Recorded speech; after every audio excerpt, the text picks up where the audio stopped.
Hello students, welcome to the Medha redefined. मैं विमलेश और आज हम लोग करने वाले हैं क्लास 12th बायोलॉजी का फर्स्ट चैप्टर का सेकंड पार्ट। तो रिक्वेस्ट करूंगा सबसे पहले, अगर जिन लोगों ने फर्स्ट पार्ट नहीं देखा है तो प्लीज़ पहले देख लें जाके, क्योंकि फर्स्ट पार्ट में हमने चैप्टर का 60 से 70% हिस्सा कवर किया है ऑलरेडी, जो आगे पढ़ने के लिए बहुत ज़्यादा ज़रूरी हो जाता है। तो पहले उसको देख लीजिएगा, फिर सेकंड पार्ट देखना स्टार्ट करिएगा। और ये वीडियो होने वाला है सेक्सुअल रिप्रोडक्शन इन प्लांट्स का पार्ट 2। ठीक है, तो चलिए स्टार्ट करते हैं।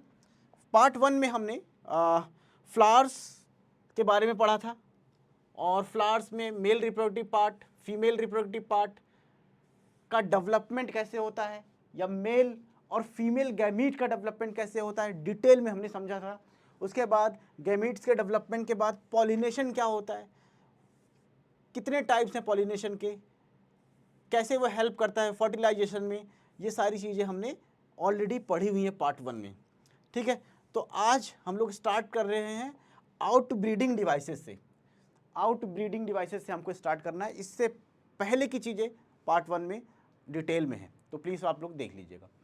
ठीक, तो बेसिकली है क्या out breeding devices. Out breeding devices क्या है कि अब इसमें क्या होता है, प्लांट कंटिन्यूसली प्लांट क्या करते हैं, प्लांट में जब सेल्फ पॉलिनेशन होता है, सेल्फ पॉलिनेशन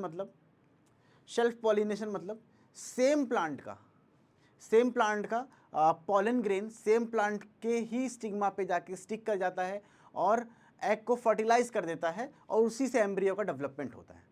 तो इस केस में क्या होता है, इस केस में प्लांट में जो प्लांट बना या सीड जो बना, उससे जो नया प्लांट उगेगा, है, उसमें नए कैरेक्टर या एडवांस कैरेक्टर डेवलप नहीं हो पाते, है ना। उसमें जो है नए कैरेक्टर डेवलप नहीं हो पाते हैं, एडवांस कैरेक्टर आ नहीं पाते हैं। और लगभग इसी तरीके से कंटिन्यूसली अगर प्लांट में सेल्फ पॉलिनेशन ही होता रहे तो जो प्लांट के जो कैरेक्टर्स हैं एक तरीके से वो रिड्यूस हो जाएंगे।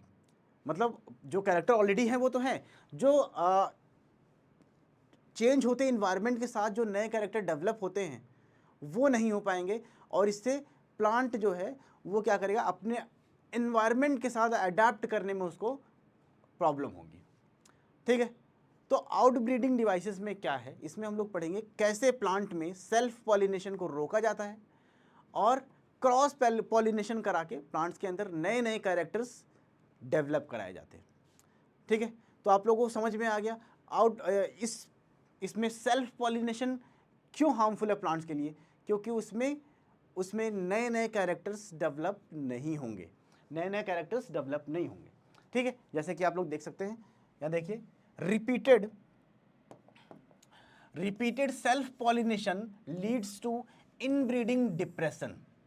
ठीक है, रिपीटेड सेल्फ पॉलिनेशन जब प्लांट में होता है तो क्या हो जाता है, इनब्रीडिंग डिप्रेशन हो जाता है। इसका मतलब क्या है, प्लांट्स में जो एडवांस कैरेक्टर्स डेवलप होने चाहिए वो नहीं हो पा रहे हैं। ठीक है, प्लांट्स अपने आप को एडवांस नहीं कर पा रहा है टाइम टू टाइम एनवायरनमेंट के अकॉर्डिंग अडाप्ट करने के लिए। ठीक है, तो इस चीज़ को, इसी वजह से हमको क्या करना पड़ता है, सेल्फ पॉलिनेशन को रोकना पड़ता है, या प्लांट को क्या करना पड़ता है, सेल्फ पॉलिनेशन को रोकना पड़ता है, ताकि उनमें नए नए कैरेक्टर डेवलप हों, है ना। जब क्रॉस पॉलिनेशन होगा, दो डिफरेंट प्लांट इंडिविजुअल या प्लांट्स के कैरेक्टर्स मिक्स होंगे तो नए कैरेक्टर्स बनते हैं, है ना। तो इसीलिए जो होता है सेल्फ पॉलिनेशन की वजह से इनब्रीडिंग डिप्रेशन आ जाता है। ठीक है, उसमें एडवांस कैरेक्टर्स डेवलप नहीं हो पाते। ठीक है, ये नए नए कैरेक्टर डेवलप नहीं हो पाते। तो करना क्या होता है, plants have developed methods to prevent self pollination. ठीक है, तो प्लांट खुद क्या करते हैं, सेल्फ पॉलिनेशन को रोकने के लिए कुछ मेथड्स डेवलप करते हैं प्लांट्स खुद, कि हमारे जो सेम प्लांट का पॉलन ग्रेन है वो स्टिग्मा पे ना स्टिक कर जाए, या सेम प्लांट के एग को फर्टिलाइज ना कर दे। ठीक, तो इसके कई मेथड हैं जो प्लांट खुद करता है। ठीक है, किसी को हेल्प करने की जरूरत नहीं पड़ती उसमें। ठीक है, तो इसमें बेसिकली क्या किया जाता है, autogamy is prevented by following ways. Autogamy ही क्या होता है, सेल्फ पॉलिनेशन वाला पार्ट, है ना। ऑटोगैमी क्या होता है, जब जब सेम फ्लावर का पॉलन ग्रेन उसी फ्लावर के एग को फर्टिलाइज कर देता है तो उसको बोलते हैं क्या, ऑटोगैमी। ठीक है, या ऑटोगैमी इसको हम इस तरीके से समझ सकते हैं कि सेम फ्लावर के जो पॉलन ग्रेन है वो सेम फ्लावर के स्टिग्मा पे जाके स्टिक कर जाता है, उसको बोला जाता है ऑटोगैमी। ठीक है, और इसी से क्या होता है, इनब्रीडिंग डिप्रेशन हो जाता है प्लांट में। ठीक, अब ये प्लांट इनको रोकता कैसे है प्लांट इनको रोकता कैसे है। पहला देखिए, इसका फर्स्ट मेथड ये है, pollen release and stigma receptivity not coordinated. ठीक है, होता क्या है, जब प्लांट का पॉलन ग्रेन रिलीज होता है एंथर से, प्लांट का पॉलन ग्रेन एंथर से रिलीज होता है तो उस टाइम जो स्टिग्मा की रिसेप्टिविटी होती है, रिसेप्टिविटी मतलब उसको अटैच्ड कर लेना, है ना, उसको अटैच, जैसे अगर पॉलन ग्रेन स्टिग्मा पे जाके गिर गया तो उसके साथ रिएक्शन करके या वहाँ पर पॉलन ट्यूब डेवलपमेंट में हेल्प करना। ठीक है, तो वो रिसेप्टिविटी और पॉलन रिलीज का टाइम जो है वो क्या हो जाता है, वो अलग अलग, जो फ्लावर है वो अलग अलग कर देता है।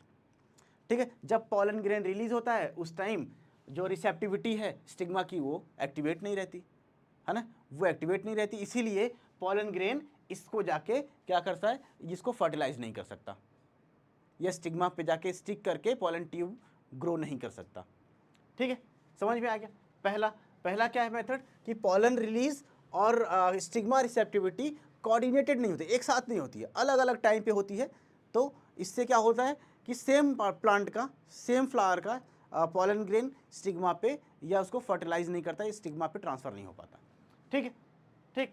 दूसरा मेथड क्या आ गया, different positioning of anther and the stigma.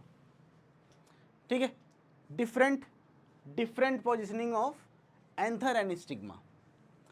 ठीक, प्लांट में एंथर और स्टिग्मा क्या है, बहुत दूर दूर प्रेजेंट हैं ताकि सेम प्लांट के एंथर से पॉलन ग्रेन निकल के सेम प्लांट के स्टिग्मा पे ना स्टिक कर जाए। ठीक, तीसरा क्या तरीका डेवलप करते हैं, production of unisexual flowers. Plants क्या करते हैं, एक ही यूनिसेक्सुअल मतलब एक ही सेक्स का प्लांट डेवलप करते हैं, या तो मेल या तो फीमेल। ठीक है, जब एक ही प्लांट रहेगा, उस एक ही फ्लावर रहेगा, एक ही टाइप के फ्लावर रहेंगे, या मेल रहेगा या फीमेल रहेगा, तो वहाँ पर सेल्फ पॉलिनेशन हो ही नहीं सकता। ठीक है, पॉलन ग्रेन दूसरे प्लांट से आएगा और स्टिग्मा पे स्टिक करेगा और एग को फर्टिलाइज करेगा, पॉलन ट्यूब ग्रो करेगा। तो इस केस में क्या हो रहा है, क्रॉस पॉलिनेशन हो रहा है।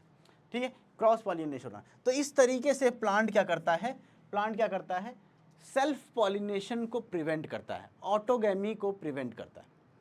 ठीक है, पहला मेथड क्या था, pollen release and stigma receptivity coordinated नहीं होती है। दूसरा पॉइंट क्या था, एंथर और स्टिग्मा की पोजिशनिंग बहुत डिफरेंट होती है, अलग अलग होती है, ताकि सेम प्लांट का पॉलन ग्रेन स्टिग्मा पे स्टिक ना कर जाए। ठीक है, तीसरा क्या है कि प्लांट क्या करते हैं, कोशिश करते हैं कि ज़्यादा से ज़्यादा जो फ्लावर्स हैं वो यूनिसेक्सुअल फ्लावर्स प्रोड्यूस करें, है ना, यूनिसेक्सुअल फ्लावर प्रोड्यूस होगा तो वहाँ पर सेल्फ पॉलिनेशन की कोई भी चांस बनेगा ही नहीं। ठीक है, कोई चांसेस नहीं होंगे। ठीक, समझ में आ गया। अब आते हैं way to prevent both autogamy and geitonogamy. Autogamy और गिटोनोगैमी ये आपको पता होना चाहिए। ऑटोगैमी क्या होता है, जब सेम फ्लावर का पॉलन ग्रेन निकल के सेम फ्लावर के स्टिग्मा पे स्टिक कर जाता है तो उसको बोलते हैं ऑटोगैमी।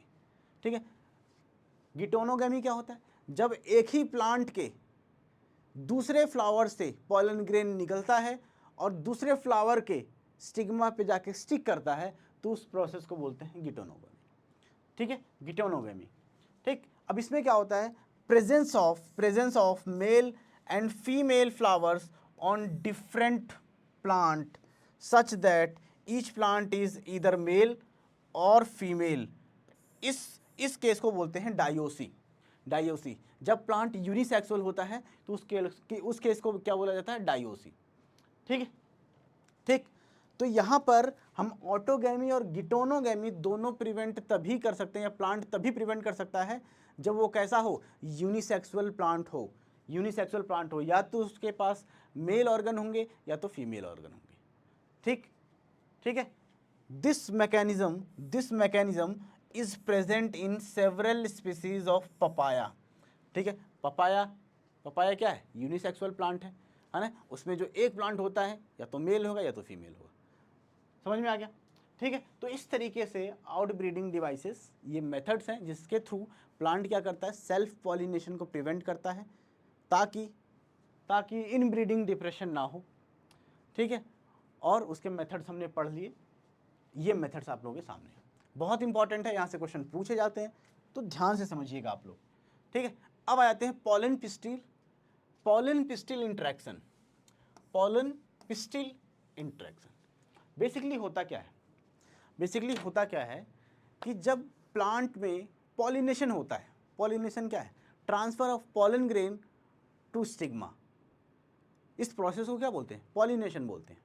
तो अब ये बताइए आप लोग, सोचिए कि प्लांट का स्टिग्मा तो हमेशा ओपन रहता है, ये स्टिग्मा है यहाँ पर तो हमेशा ओपन रहता है ये, तो यहाँ पर 24 घंटे हमेशा कोई ना कोई पॉलन ग्रेन आके स्टिक करता होगा, तो क्या सारे पॉलन ग्रेन जो यहाँ पर आते हैं वो यहाँ पर पॉलन ट्यूब डेवलप करके या एग को फर्टिलाइज कर देते हैं क्या? नहीं, जितने भी पॉलन ग्रेन्स यहाँ पर आके स्टिक करते हैं स्टिग्मा पे, तो यहाँ पर स्टिग्मा क्या करता है, उनको पहचानता है कि भाई हमारी स्पीसीज़ का ही पॉलन ग्रेन है या नहीं है ना। ऐसा नहीं है कि आम के पेड़ को, आम का जो पौधा है ना, उसको फर्टिलाइज कर देगा अमरूद का पौधा, ऐसा नहीं हो। सेम स्पीसीज़ का जब पॉलन ग्रेन आएगा तभी पॉलन ट्यूब डेवलप होगी और तभी जाके फर्टिलाइजेशन होगा। ठीक, तो ये कैसे पता चलता है? तो यहाँ पर क्या होता है, कुछ केमिकल बॉन्डिंग्स होती हैं पॉलन ग्रेन्स, सेम स्पीसीज़ के पॉलन ग्रेन्स और स्टिग्मा के बीच में। तो पॉलन ग्रेन्स जब आते हैं तो स्टिग्मा क्या करता है, कुछ केमिकल प्रोसेस के थ्रू उसको पहचानता है कि वो मेरे ही स्पीसीज़ का पॉलन ग्रेन है, सेम प्लांट का पॉलन ग्रेन, मतलब सेम स्पीसीज़ का पॉलन ग्रेन है, तभी वो इसको अलाउ करता है कि वहाँ पर वो क्या करे, पॉलन ट्यूब को डेवलप कर पाए, पॉलन ट्यूब का डेवलपमेंट कर पाए। ठीक है, समझ में आ गया? तो यही है क्या है, पॉलन पिस्टिल इंटरेक्शन, इसी प्रोसेस को बोलते हैं। इन सिंपल वर्ड में अभी आप लोग समझिए। ठीक, समझ में आ गया? चलिए अब देखते हैं एक एक पॉइंट, क्या क्या चीज़ें हैं इसमें। Pollination does not always ensure the transfer of compatible pollens. ठीक है, तो हमेशा कंपैटिबल पॉलन्स नहीं आता है, डिफरेंट टाइप के पॉलन्स आते रहते हैं जो कंपैटिबल नहीं होते हैं, और वो पॉलन ट्यूब डेवलप नहीं कर सकते, पॉलन ट्यूब ग्रो नहीं कर सकते। ठीक है, hence the pistil has the ability to recognise the right type of pollen to promote post pollination event. ठीक है, तो इसीलिए क्या होता है कि स्टिग्मा के पास एबिलिटी होती है कि वो correct type of pollen grain को रिकॉग्नाइज कर पाए और उसको अलाउ करे कि वो पॉलन ट्यूब वहाँ पर ग्रो कर सके। ठीक है, ठीक, if the pollen is of the wrong type the pistil prevent pollen germination. ठीक है, अगर पॉलन ग्रेन रॉन्ग टाइप का है, वो उस प्लांट का नहीं है, तो स्टिग्मा क्या करेगा या पिस्टिल क्या करेगा, उसको क्या कर देगा, रिजेक्ट कर देगा, वो पॉलन ट्यूब जर्मिनेट नहीं कर सकता। ठीक है, ठीक, this interaction is mediated by chemical components. ये केमिकल कंपोनेंट्स की हेल्प से ये जो इंट्रैक्शन होता है of the pollen and pistil. ठीक है, अब आ जाइए, pollen pistil interaction is a dynamic process involving pollen recognition followed by promotion or inhibition of the pollen। ठीक है, तो बेसिकली ये पॉलन पिस्टिल इंट्रैक्शन की हेल्प से ये पता चलता है कि वो करेक्ट पॉलन है या नहीं है। करेक्ट पॉलन होता है तो वो क्या करता है, वहाँ पर प्रमोशन ऑफ पॉलन हो जाता है, और इनकरेक्ट होता है तो क्या हो जाता है, इनहिबिशन ऑफ पॉलन हो जाता है। तो इस केस में, इनहिबिशन के केस में, वहाँ पर पॉलन ट्यूब जर्मिनेट नहीं हो सकती है, ग्रो नहीं कर सकती और इस केस में कर सकती। ठीक है, जब वो प्रमोट कर देगा, वो एग्री कर देगा या उसका रास्ता क्लियर कर देगा, तो क्या होगा, वहाँ पर जो पॉलन ग्रेन है वो पॉलन ट्यूब ग्रो कर सकता है, डेवलप कर सकता है। ठीक है, ठीक। The pollen tube reaches the ovary and enters the ovule through the micropyle, then through the filiform apparatus it reaches synergids. In this way the pollen tube grows. तो बेसिकली क्या हुआ, पॉलन पिस्टिल इंट्रैक्शन हो गया, ठीक है, pollen grain recognise हो गया, उसको अलाउ कर दिया, पिस्टिल ने उसको अलाउ कर दिया, तो उस केस में क्या होगा, वहाँ पर पॉलन जो पॉलन ग्रेन है पॉलन ट्यूब डेवलप करेगा, ग्रो करेगा, पॉलन ट्यूब जाएगा माइक्रो पाइलर एंड की तरफ जाएगा और वहाँ से जो जर्म सेल्स होती हैं पॉलन ग्रेन के अंदर वो जाती हैं, सिनर्जिड से होते हुए फिलीफॉर्म ऑपरेटस से होते हुए अंदर एंटर करती हैं और वहाँ पर जो दो जर्म सेल्स होती हैं, एक एग सेल से फर्टिलाइज करता है, सिंक करता है, और एक जाके जो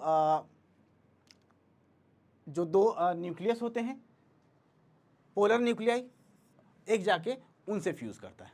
ये सारी चीज़ें हम लोग डिटेल में करेंगे। ठीक, चलिए, ये आ गया पॉलन पिस्टिल इंटरेक्शन में, आप लोगों को समझ में आ गया होगा। बेसिकली पॉलन पिस्टिल इंटरेक्शन में बेसिकली क्या करता है, प्लांट जो पिस्टिल है वो ये रिकग्नाइज करता है कि ये क्या है, ये हमारी स्पीसीज का पॉलन ग्रेन है या नहीं है ना। उसका क्या करता है, उसको टेस्ट करता है, उसको फिर उसको अलाउ करता है, नहीं होता है तो फिर उसको क्या कर देता है, डिसअलाउ कर देता है ना, प्रिवेंट कर देता है उसको, उसके ग्रोथ को। ठीक, अब आ जाते हैं आर्टिफिशियल हाइब्रिडाइजेशन। आर्टिफिशियल हाइब्रिडाइजेशन, अब इसमें क्या होता है, बेसिकली जब हाइब्रिडाइजेशन या फर्टिलाइजेशन या जिसको हम कह सकते हैं रिप्रोडक्शन जब नेचुरली नहीं होता तो वहाँ पर क्या टर्म आ जाता है, आर्टिफिशियल। जब प्लांट नेचुरली नहीं फर्टिलाइज कर पा रहा है या नहीं कर रहा है, उसको कौन नहीं करने दे रहा, हम नहीं करने दे रहे हैं, है ना। हम जो एक्सपेरिमेंट करते रहते हैं प्लांट्स में नए नए कैरेक्टर्स, हाइब्रिड कैरेक्टर डेवलप करने के लिए, तो बेसिकली जब प्लांट को नेचुरल हाइब्रिडाइजेशन करने से रोका जाता है और कुछ हाइब्रिडाइजेशन इंड्यूस किए जाते हैं, कुछ कंडीशन ऐसी बनाई जाती है कि जैसा हम चाहते हैं वैसे उस टाइप के वो पॉलन ग्रेन से फर्टिलाइज हो, तो इस प्रोसेस को बोलते हैं आर्टिफिशियल हाइब्रिडाइजेशन। ठीक है, ठीक। इसमें बेसिकली होता क्या है, एक प्लांट है, उसके अंदर क्या मेल गैमीट और फीमेल गैमीट दोनों हैं, पॉलन ग्रेन भी है और एग भी है। तो हम ये चाहते हैं, या जो बायोलॉजिस्ट है वो ये चाहते हैं कि इसमें किसी दूसरे पॉलन ग्रेन से इसको फर्टिलाइज कराया जाए। तो बेसिकली इसके दो प्रोसेस होते हैं। किया क्या जाता है, पहले प्लांट में जो जितने भी स्टेमेंस हैं उसको निकाल दिए जाते हैं, स्टेमेंस निकाल दिए जाते हैं ताकि वो जो स्टेमेंस की पॉलन ग्रेन उसको फर्टिलाइज ना कर दे, पॉलिनेशन ना हो जाए, तो स्टेमेन को निकाल दिया जाता है। इस प्रोसेस को बोलते हैं इमैस्कुलेशन। ठीक है, और दूसरा प्रोसेस क्या होता है इसमें कि जो स्टिग्मा है या जो फ्लावर है, पूरा फ्लावर, उसको क्या करते हैं, एक बैगिंग कर दी जाती है, एक बटर पेपर के थ्रू उसको कवर कर दिया जाता है कि कोई भी फालतू का इधर उधर का कोई भी पॉलन ग्रेन आके उसको फर्टिलाइज ना कर दे। ठीक, तो दो प्रोसेस से, ठीक है, दो प्रोसेस, इमैस्कुलेशन एंड बैगिंग के थ्रू उसमें जो है पॉलिनेशन को रोक दिया जाता है, और फिर जब स्टिग्मा की रिसेप्टिविटी एक्टिव हो जाती है तो वहाँ पर हम अपनी पसंद का जो हम कराना चाहते हैं, जिससे हम फर्टिलाइजेशन कराना चाहते हैं, वो पॉलन ग्रेन उस पर हम क्या करते हैं, डस्ट करते हैं, उस पर डालते हैं, और वहाँ पर पॉलन ट्यूब डेवलप होती है और जाके वहाँ पर जो जर्म सेल है वो जाके वहाँ पर फर्टिलाइजेशन करती है। तो ये आ गया आर्टिफिशियल हाइब्रिडाइजेशन। ठीक है, इसको क्यों बोल रहे हैं, क्योंकि हम उसमें इंटरफेयर कर रहे हैं, प्लांट नेचुरली नहीं कर रहा। ठीक, समझ में आ गया। ये देखिए यहाँ पर एंथर्स को निकाल दिया जा रहा है। ठीक, एंथर्स को निकाल दिया जा रहा है, तो ये क्या हो गया, ये हो गया इमैस्कुलेशन। और यहाँ देखिए बैगिंग कर दी गई, उसको कवर कर दिया गया, ढक दिया गया फ्लावर को, ताकि कोई भी पॉलन ग्रेन आके उसको फर्टिलाइज ना कर दे। ठीक है, तो ये हो गया बैगिंग। ठीक, तो क्या है ये, it is a method to improve crop yield, इसके थ्रू क्रॉप यील्ड को इम्प्रूव किया जाता है, ठीक है। जो फसल वाले प्लांट्स होते हैं उनके प्रोडक्शन हाई हो, है ना, उसकी क्वालिटी अच्छी हो, इसके लिए हाइब्रिडाइजेशन, नए नए कैरेक्टर डेवलप कराने के लिए ये किया जाता है प्लांट में, ठीक है। In this method it is essential to ensure that the right kind of pollen grains are used, ठीक, and the stigma is protected from unwanted pollen grains, ठीक। तो यहाँ पर स्टिग्मा अनवांटेड पॉलन ग्रेन से fertilise ना हो जाए इसीलिए उसको कवर कर दिया जाता है, और वहाँ के उस प्लांट के जितने भी स्टेमेंस हैं उनको निकाल दिया जाता है, ठीक। तो ये दो तरीके से होता है। It is achieved by, first क्या है, इमैस्कुलेशन में बताया मैंने, the anther is removed from the buds if the female parent bear bisexual flower. अगर बाइसेक्सुअल फ्लावर है प्लांट में तो वहाँ पर क्या करेंगे, एंथर्स को निकाल देंगे, इस प्रोसेस को इमैस्कुलेशन बोला जाता है। दूसरा क्या है, bagging, the emasculated flowers is covered by a bag so not to allow contaminated of the stigma by the unwanted pollen grain, ठीक है। पहले क्या करते हैं, एंथर को निकाल देते हैं, ठीक है, फिर फ्लावर को कवर कर देते हैं कि कोई भी आलतू फालतू पॉलन ग्रेन आके वहाँ पर उसको फर्टिलाइज ना कर दें, ठीक, ठीक है।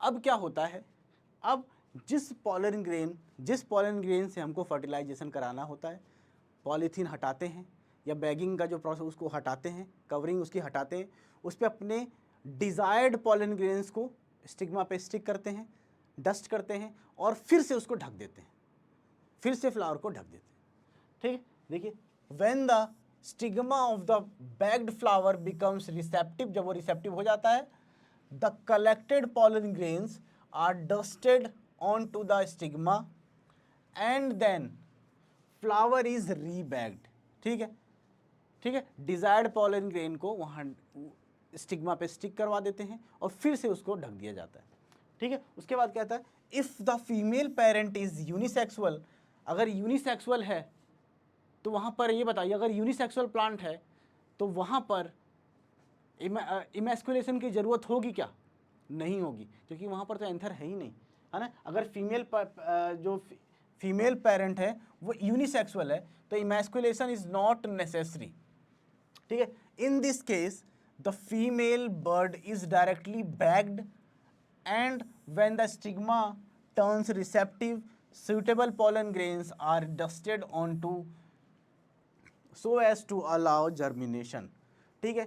बेसिकली अगर यूनिसेक्सुअल प्लांट है, फीमेल प्लांट है, तो उसमें इमैस्कुलेशन की ज़रूरत नहीं है, सिर्फ फ्लावर को ढक देते हैं और जब रिसेप्टिविटी एक्टिव हो जाती है तो डिजायर्ड पोलन ग्रेन को स्टिक करा देते हैं स्टिग्मा पे और उसके बाद फिर से उसको ढक देते हैं और वहाँ पर फर्टिलाइजेशन हो जाता है, ठीक है। तो समझ में आ गया, आर्टिफिशियल हाइब्रिडाइजेशन समझ में आ गया।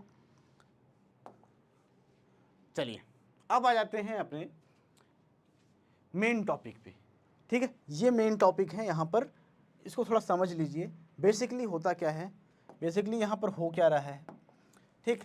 हमने क्या देखा कि ये है स्टिग्मा, कुछ इस तरीके से स्टिग्मा होता है,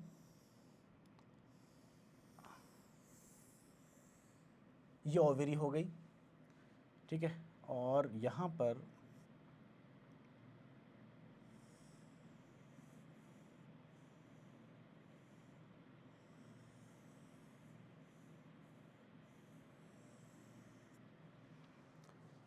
ठीक है,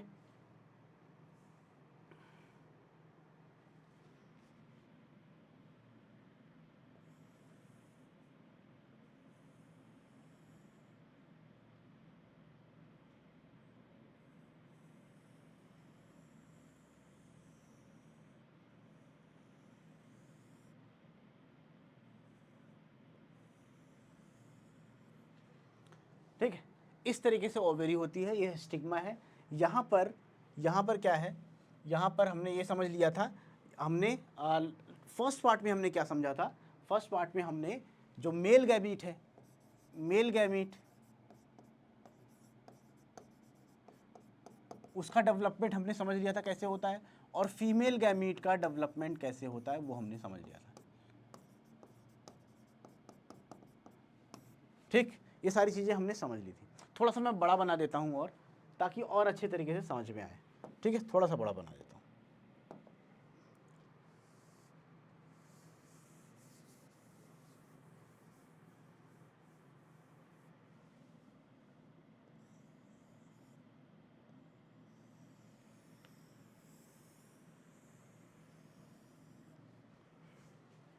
ठीक है,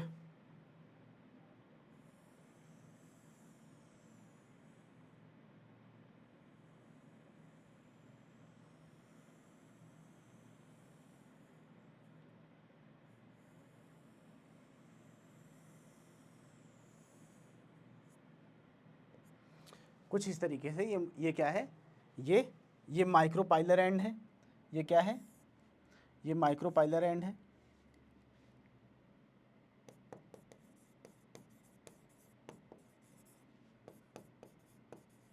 और ये है, ये क्या है, ये चैलाजल एंड है।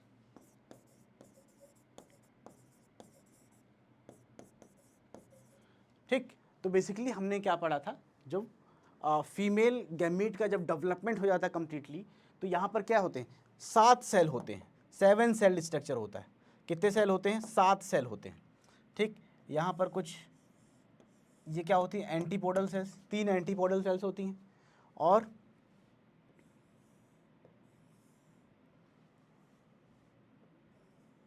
दो जो होते हैं वो सिनर्जिड्स होते हैं। एक होता है एग सेल, और बीच में ये जो होता है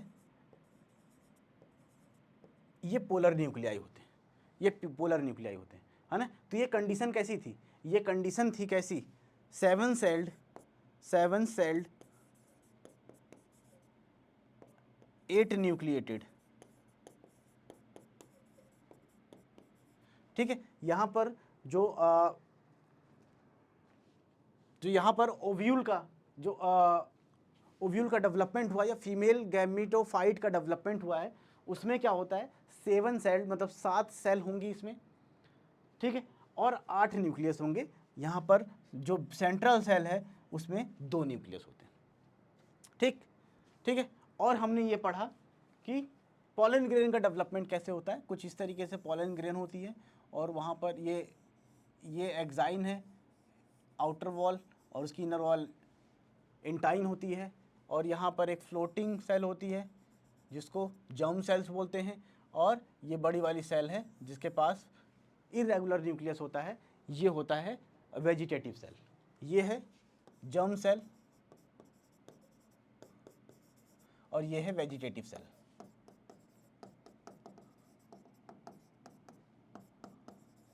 ठीक है, ये सारी चीज़ें आप लोगों ने पढ़ी है, ये आपको याद आ रहा होगा।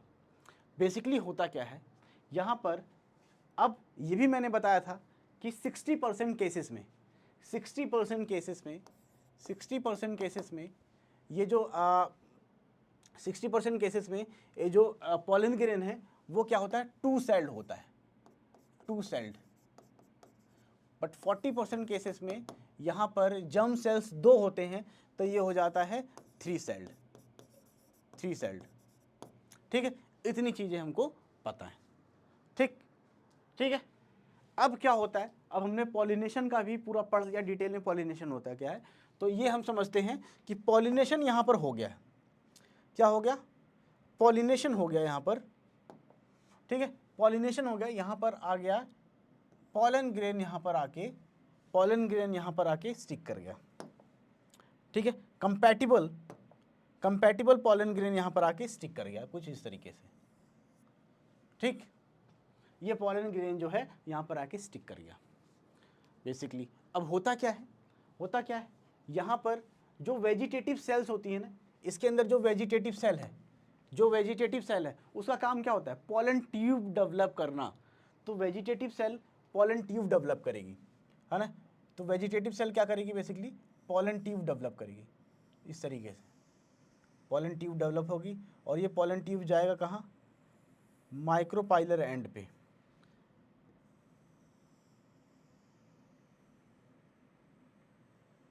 ये पॉलन ट्यूब माइक्रोपाइलर एंड पे जा रहा है।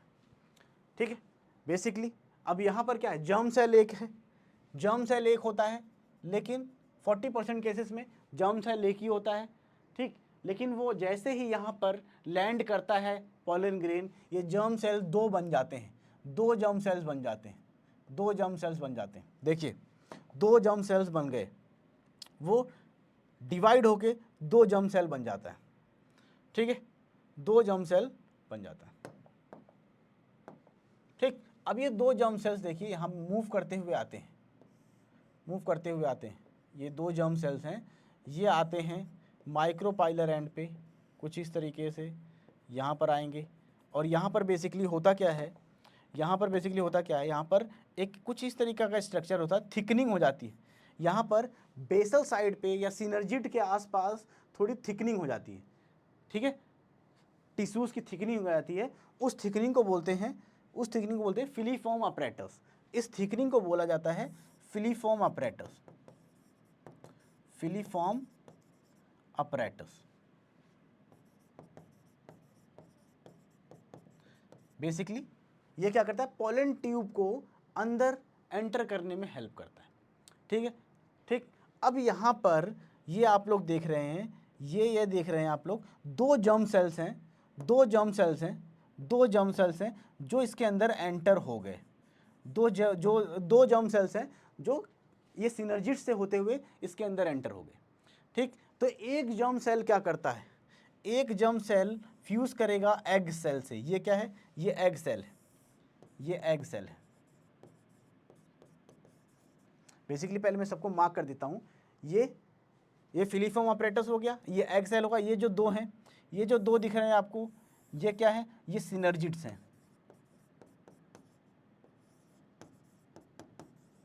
सिनर्जिड्स। ये है एंटीपोडल सेल्स, ये है एंटीपोडल सेल्स,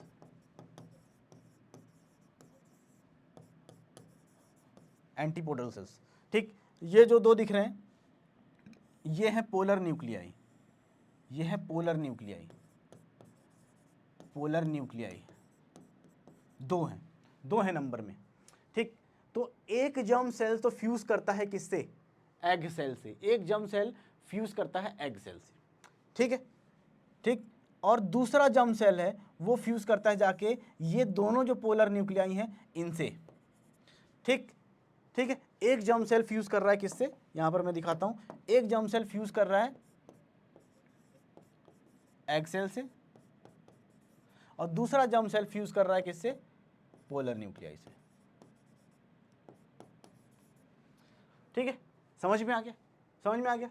तो बेसिकली यहां तक चीजें समझ में आ गई आपको, यहां तक समझ में आ गई, आगे बढ़े, आगे बढ़े, ठीक, आगे बढ़े। लेकिन यहां पर 40% केसेस में क्या होता है, जो यहाँ पर जो पोलन ग्रेन आ रहा है वो 3 सेल्ड पोलन ग्रेन होता है। यहाँ पर गिरने के बाद, यहाँ पर चिपकने के बाद वो जर्म सेल्स डिवाइड होने की जरूरत नहीं, ऑलरेडी जर्म सेल्स दो प्रेजेंट होती हैं, ठीक है, ठीक।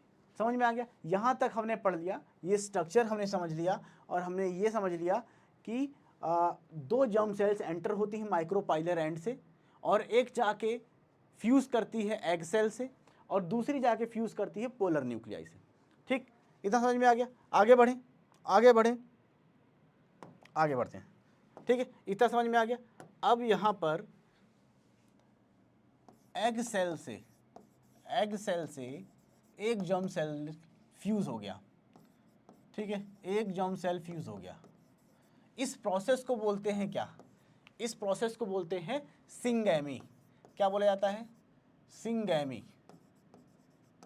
और इससे बनता क्या है, बनता क्या है, इससे बनता है जाइगोट। क्या बनता है इससे, जाइगोट, ठीक है, ठीक।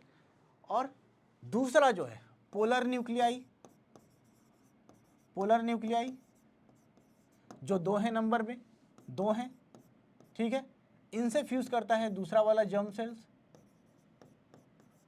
दूसरा वाला जर्म सेल इनसे फ्यूज करता है, क्या बनाता है, इस फ्यूजन को क्या बोलते हैं, इस फ्यूजन को बोलते हैं ट्रिपल फ्यूजन। क्या बोला जाता है, ट्रिपल फ्यूजन बोला जाता है। क्या बोला जाता है, ट्रिपल फ्यूजन। ट्रिपल फ्यूजन क्यों, क्योंकि दो पोलर न्यूक्लियाई और एक न्यूक्लियस जर्म सेल का, ये तीनों आपस में फ्यूज कर जाते हैं, इसीलिए इसको बोलते हैं ट्रिपल फ्यूजन। क्या बोलते हैं, ट्रिपल फ्यूजन, ठीक। इससे बनता है क्या, इससे बनता है PEN, PEN, primary endosperm nucleus, primary endosperm nucleus. ठीक है, तो बेसिकली ये जो जाइगोट है ये जाके आगे क्या करता है, ये क्या करता है, एम्ब्रियो में बदलता है या एम्ब्रियो डेवलपमेंट करता है।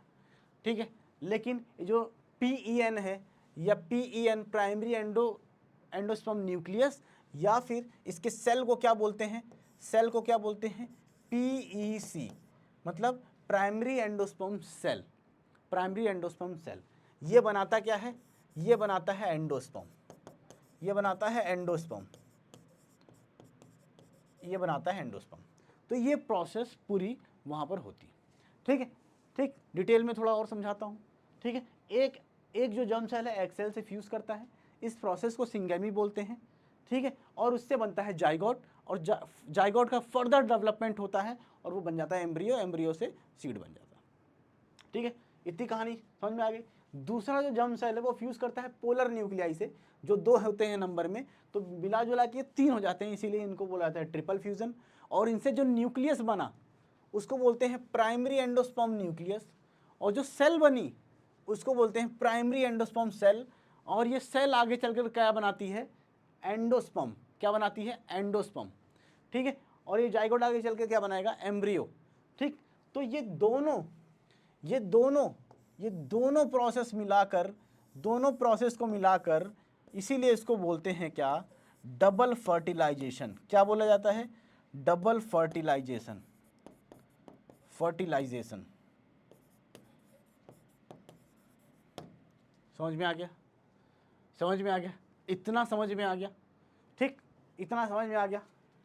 ठीक है, किस तरीके से ये जर्म सेल्स एंटर करते हैं माइक्रोपाइलर एंड की तरफ से, और कौन सा जर्म सेल्स किससे जाके फ्यूज़ करता है, उस प्रोसेस को क्या बोलते हैं, उससे क्या बनता है, एंड प्रोडक्ट क्या बनेगा, ये सारी चीज़ें हमने समझ ली। ठीक है, अब आ जाते हैं यहाँ पर चीज़ें क्या क्या लिखी हुई हैं, पहले उसको थोड़ा समझ लेते हैं, फिर आगे बढ़ते हैं। ठीक है, फिर आगे, when the pollen grains fall on the stigma। ठीक है, जो चीज़ें समझाई हैं बस वही पढ़ना है, और ये मैं लिख के इसलिए लाता हूँ, ये आप लोगों के लिए नोट्स का काम करेंगे।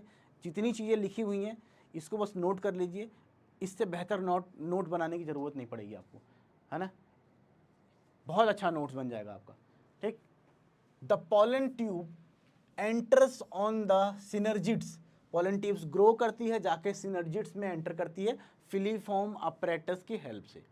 ठीक है, एंड रिलीज 2 मेल गैमीट, वहाँ पर 2 जर्म सेल या 2 मेल गैमीट रिलीज होता है ओव्यूल के अंदर। ठीक है, ठीक, one of the male gamete moves towards the egg cell and fuses with it to complete the syngamy to form the zygote. एक एग सेल, एक जो मेल गैमीट होता है वो एग सेल से जाके फ्यूज करता है, प्रोसेस को सिंगेमी बोलते हैं, बनाता है जाइगोट। पढ़ा हमने, ठीक है। The other male gamete fuses with the 2 polar nuclei and forms triploid primary endosperm. Triploid मतलब क्या, ट्रिप्लॉइड मतलब क्या, ट्रिपल न्यूक्लियस है, ट्रिपल न्यूक्लियस है। ठीक है, तो primary endosperm nucleus PEN, this is termed as triple fusion, और इस फ्यूजन को क्या बोलते हैं, ट्रिपल फ्यूजन बोलते हैं। Since 2 kinds of fusion, syngamy and triple fusion takes place, the process is known as double fertilization and is characteristic of flowering plants। तो flowering plants में बेसिकली क्या होता है, डबल फर्टिलाइजेशन का प्रोसेस होता है, ये कैरेक्टर है फ्लावरिंग प्लांट का। समझ में आ गया, इतनी चीज़ें हमने अच्छे से समझी भी और नोट्स भी हमने पढ़ लिया। ठीक है, ठीक, समझ में आ गया, समझ में आ गया। कुछ कुछ चीज़ें हैं मैंने मार्क नहीं की हैं, कर देता हूँ। ये क्या है, यहाँ पर ये क्या है, स्टिग्मा है, इतना तो आप लोगों को पता होगा, कर देता हूँ फिर भी। ये क्या है, स्टिग्मा है, ठीक है। ये क्या है, स्टाइल है ना, और ठीक है, और ये ओवेरी है। ठीक है, चलिए आगे बढ़ते हैं, आगे बढ़ते हैं। ठीक, सिंगेमी हो रहा है, सिंगेमी हो रहा है और ट्रिपल फ्यूजन हो रहा है, ये दो चीज़ें हो रही हैं, इसीलिए इनको मिला के क्या बोला जा रहा है, इसको डबल फर्टिलाइजेशन बोला जा रहा है इस पूरे प्रोसेस को। ठीक है, ठीक है। अब आ जाते हैं, अब बेसिकली होता क्या है, बेसिकली होता क्या है, मैंने क्या बताया कि यहाँ पर देखिए अब ये फर्टिलाइज्ड है, अब ये जो दिख रहा है आप लोगों को, ये फर्टिलाइज्ड ओव्यूल है, यहाँ पर फर्टिलाइजेशन हो गया है। तो सबसे पहला काम क्या होगा, सबसे पहला काम क्या होगा, जो ये सिनर्जिड्स हैं और जो एंटीपोडल सेल्स हैं, ये क्या करेंगे, ये डिजनरेट होना स्टार्ट हो जाएंगे, डिजनरेट हो जाएंगे, डिसअपियर हो जाएंगे, गायब, खत्म। ठीक है, और उसके बाद जो यहाँ पर जाइगोट बना, जो यहाँ पर जाइगोट बना, ये क्या है, ये 2n है, क्योंकि यहाँ पर दो न्यूक्लियस का फ्यूजन हुआ है ना, एक मेल एक फीमेल। ठीक, और यहाँ पर जो PEN बना, प्राइमरी एंडोस्पर्म न्यूक्लियस, ये क्या है, ये 3n है, क्योंकि यहाँ पर 3 न्यूक्लियस का फ्यूजन हुआ है। ठीक है, ठीक। अब हमको ये पता है जो PEN है, जो PEN है ये बनाएगा एंडोस्पर्म, ये क्या बनाएगा, एंडोस्पर्म। और ये क्या करता है एंडोस्पर्म, ये डेवलपिंग एम्ब्रियो को न्यूट्रिशन या फूड प्रोवाइड करता है, एनर्जी प्रोवाइड करता है, जिससे एम्ब्रियो का डेवलपमेंट हो पाता है। ठीक है, और ये जो जाइगोट बना है, ये क्या करेगा, ये एम्ब्रियो डेवलपमेंट करेगा, एम्ब्रियो बनाएगा। ठीक है, और आप लोगों को ये पता होना चाहिए, याद रखिएगा कि एम्ब्रियो से पहले एंडोस्पर्म का फॉर्मेशन हो जाता है, पहले एंडोस्पर्म बन जाता है, उसके बाद एंडोस्पर्म क्या करता है, न्यूट्रिशन फूड देना स्टार्ट करता है, और फिर एम्ब्रियो डेवलप होने लगता है। ठीक है, अगर मैंने गलत बोला दोबारा बताता हूँ, पहले एंडोस्पर्म का डेवलपमेंट होता है, ताकि डेवलपिंग एम्ब्रियो को, जब एम्ब्रियो डेवलप होना स्टार्ट हो तो उसको फूड मिल सके। ठीक है, एंडोस्पर्म बेसिकली क्या करता है, फूड प्रोवाइड करता है डेवलप होने के लिए एम्ब्रियो को या जाइगोट को। ठीक है, समझ में आ गया, समझ में आ गया। ठीक, अब बेसिकली होता क्या है, बेसिकली होता क्या है, अब यहाँ पर आप देखेंगे, ठीक है, यहाँ पर आप देखेंगे कुछ इस तरीके का स्ट्रक्चर, इसको मैं थोड़ा सा बना लेता हूँ, अगले पेज पे बना लेता हूँ। ठीक, कुछ इस तरीके का स्ट्रक्चर दिख रहा है, ब्लैक मार्कर कहाँ से आ जा रहा है, कुछ इस तरीके का स्ट्रक्चर दिख रहा है आप लोगों को। ठीक, ठीक है, यहाँ पर जाइगोट है, ठीक, यहाँ पर क्या है, जाइगोट है, और यहाँ पर जो है ये बेसिकली है क्या, ये बेसिकली क्या है, PEN, ठीक है, PN है, प्राइमरी एंडोस्पर्म न्यूक्लियस, और ये जो सेल है, ये जो सेल है इसको क्या बोलेंगे, ये जो सेल है ये क्या बोलेंगे, प्राइमरी एंडोस्पर्म सेल। ठीक है, समझ में आ गया। ठीक, यहाँ तक कहानी समझ में आ गई, ये जाइगोट बन गया और ये PEC बन गया, जिसके अंदर PEN है जो कि 3n है, और यहाँ पर ये जाइगोट है,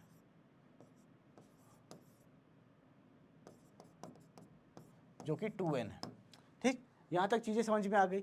अब अगला प्रोसेस होता क्या है, PN से ये PN या PEC को डेवलप होना है एंडोस्पर्म में, तो बेसिकली होता क्या है, यहाँ पर जो ये न्यूक्लियस है ना, ठीक, ये न्यूक्लियस डिवाइड होना स्टार्ट होता है, ये न्यूक्लियस क्या करता है, ये जो न्यूक्लियस है वो क्या करता है, डिवाइड होता है। इस प्रोसेस को क्या बोलते हैं, इस प्रोसेस को बोलते हैं फ्री न्यूक्लियर डिवीजन, इसको बोला जाता है free nuclear division, free nuclear division.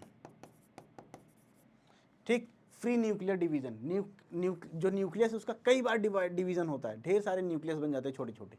ठीक है, क्या बन जाते हैं, छोटे छोटे ढेर सारे न्यूक्लियस बन जाते हैं, क्या बन जाते हैं, ढेर सारे न्यूक्लियस बन जाते हैं। ठीक है, ढेर सारे न्यूक्लियस बन जाते हैं कुछ इस तरीके से, ये देखो ये फ्री न्यूक्लियर डिवीजन हुआ, ढेर सारे न्यूक्लियस बन गए, बन गए, बन गए ना, बन गए।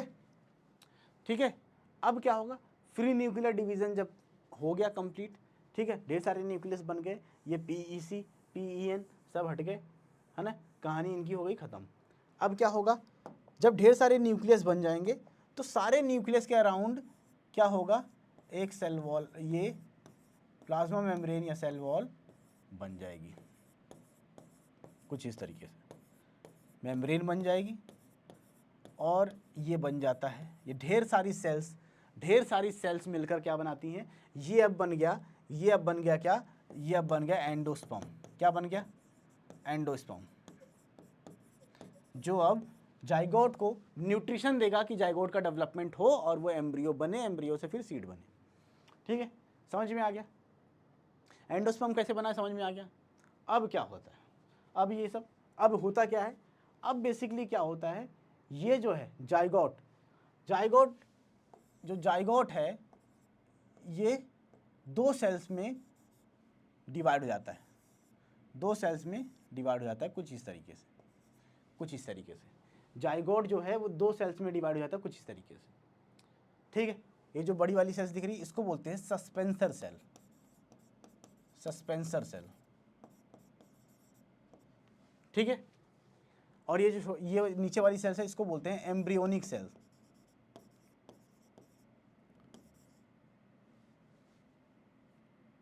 Sorry, embryonic cell. ठीक है, 2 सेल्स में जो जाइगोट है 2 सेल में डिवाइड हो गया, suspensor cell and embryonic cell. ठीक है, इसको मैं रब कर देता हूं, ये आप लोग स्क्रीनशॉट ले लीजिएगा। ठीक है, ठीक, एक चीज़ कंफ्यूज मत होइएगा आप लोग, मैं बता देता हूं, यहाँ पर जब मैंने बताया था यहाँ पर माइक्रोपाइलर एंड मैंने नीचे दिखाया था। ठीक है, लेकिन यहाँ पर जो माइक्रोपाइलर एंड है वो यहाँ पर है, मैंने इसको पलट दिया है, बस इतना, कंफ्यूज मत होइएगा। ठीक है, अभी जाइगोट का डिवीजन हो गया, एक सस्पेंसर सेल बन गया और एक बन गया एम्ब्रियोनिक सेल। ठीक है, अब सस्पेंसर सेल क्या करता है, सस्पेंसर सेल कई रिंग लाइक स्ट्रक्चर बनाता है डिवाइड हो के कुछ इस तरीके से।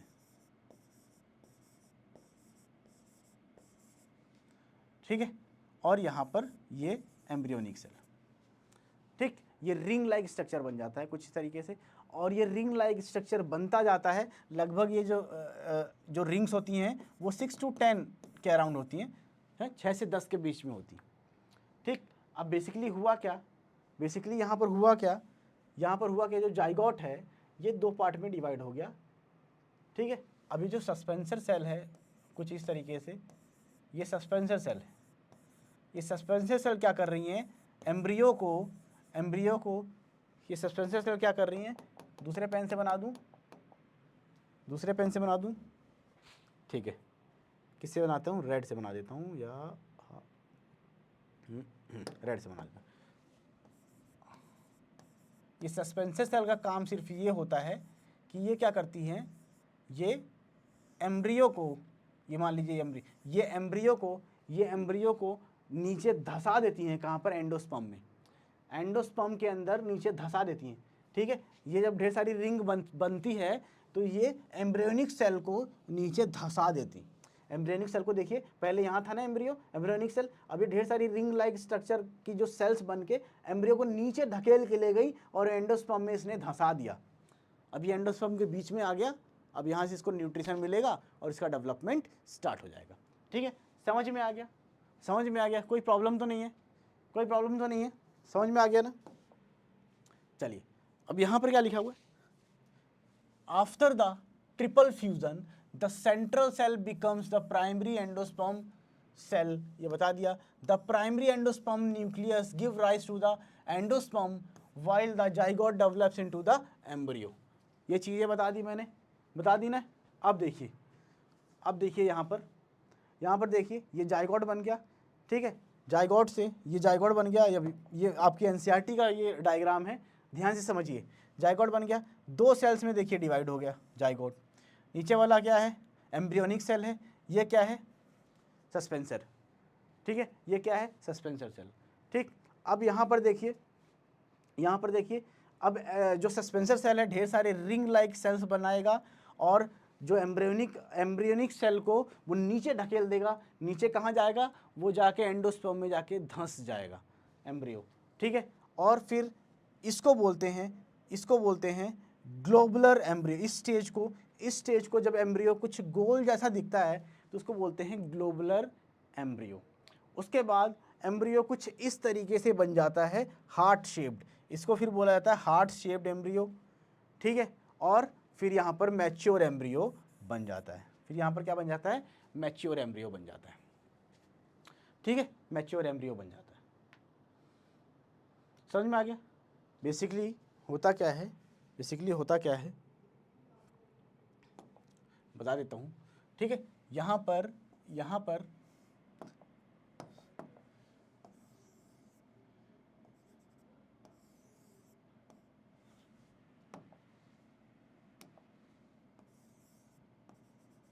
ठीक, यहाँ पर ये सस्पेंसर सेल है, ये एम्ब्रियोनिक सेल है। सस्पेंसर सेल डिवाइड हो जाती है कुछ इस तरीके से, रिंग लाइक सेल बना देती है। ठीक है, रिंग लाइक सेल बना देती है। और जो एम्ब्रियो है, सिर्फ एम्ब्रियो की बात करूं तो ये फिर इसके बाद एम्ब्रियो का डिवीजन स्टार्ट होता है। ये डिवाइड होता है, एक बार ऐसे डिवाइड होता है, फिर ऐसे होता है ना, ऐसे होता है, वर्टिकली और ट्रांसवर्सली दोनों से डिवाइड होता है। और कुछ इस तरीके से बनाता है,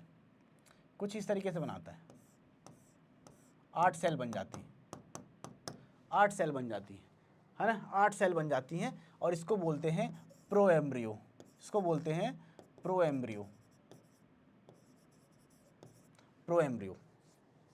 ठीक है। फिर ये एम्ब्रियो आगे चल के कुछ इस तरीके का स्ट्रक्चर बना देता है,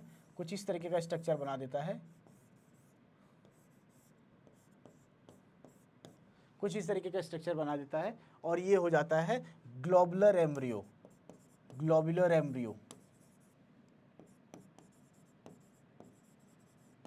ठीक है, फिर इसका फर्दर डेवलपमेंट होता है, सेल्स डिवाइड होती रहती हैं और ये कुछ इस तरीके का शेप बना लेता है। ठीक है, और इसको बोलते हैं क्या, ढेर सारी सेल्स से बना होता है ये, ढेर सारी सेल्स, इसको बोलते हैं हार्ट शेप्ड एम्ब्रियो।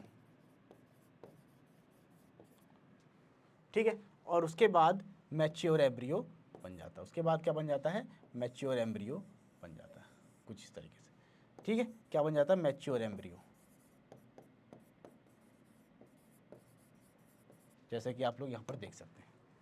ठीक है, जैसे कि आप लोग यहाँ पर देख सकते हैं। ठीक है, समझ में आ गया? चलिए आगे चलते, थोड़ी चीज़ें बना के मैं आप लोगों को दिखा रहा हूँ ताकि आप लोगों को अच्छे तरीके से समझ में आए कि कैसे, कौन सा प्रोसेस कैसे हो रहा है। ठीक है, समझ में आ गया? आगे समझ में चलिए, पोस्ट फर्टिलाइजेशन इवेंट्स। अब फर्टिलाइजेशन हो गया, उसके बाद क्या हो रहा है, कुछ चीज़ें मैंने पढ़ा भी दी हैं। ठीक है, it includes development of endosperm and embryo and maturation of ovules into seeds and ovaries, maturation of ovules into seeds and ovaries into fruits. ठीक है, तो बेसिकली होता क्या है, अब यहाँ पर फर्टिलाइजेशन होने के बाद होता क्या है, ये मैंने बताया किस तरीके से एम्ब्रियो बनता है। ठीक है, अब यहाँ पर जो ओव्यूल्स है, फर्टिलाइजेशन के बाद जो ओव्यूल है, वो जो डेवलप होने के बाद क्या बनाता है, ये बनाता है सीड। और जो पूरी ओवरी है, वो बनाती है फ्रूट। ठीक है, ये आगे की कहानी बता रहा हूं मैं। ठीक है, एम्ब्रियो वो जब डेवलप हो जाता है पूरी तरीके से तब। ठीक है, अभी हमने क्या समझा, अभी यहाँ पर एंडोस्पर्म बन गया था, जाइगोट, अंदर जाइगोट भी डिवाइड हुआ 2 सेल्स में, suspensor cell and embryonic cell. Suspensor cell क्या करता है, एम्ब्रियोनिक सेल को नीचे धकेल देता है ताकि वो एंडोस्पर्म में जाके घुस जाए, धस जाए और वहाँ से उसको न्यूट्रिशन मिलने लगे और फर्दर डेवलपमेंट उसका हो और कुछ इस तरीके से उसका डेवलपमेंट स्टार्ट हो जाता है। ठीक है, स्टार्ट हो जाता है और कुछ इस तरीके से उसका डेवलपमेंट होता है। एनसीईआरटी में सारी चीज़ें दी हुई हैं। ठीक है, ठीक, ये कहानी हमने पढ़ ली। It includes development of endosperm and embryo and maturation of ovules into seeds, ovule seeds में बन जाता है, और ओवेरीज इनटू फ्रूट। ठीक है, अब आगे चलते हैं। आगे क्या है, फॉर्मेशन ऑफ एंडोस्पर्म।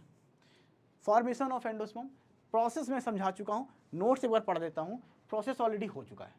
ठीक है, द एंडोस्पर्म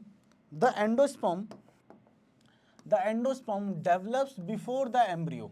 बताया मैंने ऐसा क्यों होगा, because the cells of the endosperm provide nutrition to the developing embryo. ठीक है। एंडोस्पर्म की जो सेल्स हैं वो डेवलपिंग एम्ब्रियो को न्यूट्रिशन प्रोवाइड करती हैं, इसीलिए एम्ब्रियो से पहले किसका डेवलप होना जरूरी है? एंडोस्पर्म का, ठीक है। The primary endosperm nucleus repeatedly divides to give rise to free nuclei. Free nuclear division होता है, बताया मैंने। This stage of development is called free nuclear endosperm, ठीक है। फ्री न्यूक्लियर एंडोस्पर्म बताया था। फिर न्यूक्लियर के चारों तरफ क्या होगी? सेल वॉल बनती है। Cell wall formation occurs next resulting in cellular endosperm. Cellular endosperm बन जाता है। सेलुलर एंडोस्पर्म बन जाता है कहाँ पर बताया था? यहाँ पर देखिए, ठीक है। सेलुलर, ढेर सारे सेल्स बन गए और ये सेलुलर एंडोस्पर्म बन गया, ठीक है। ठीक है, आगे क्या है?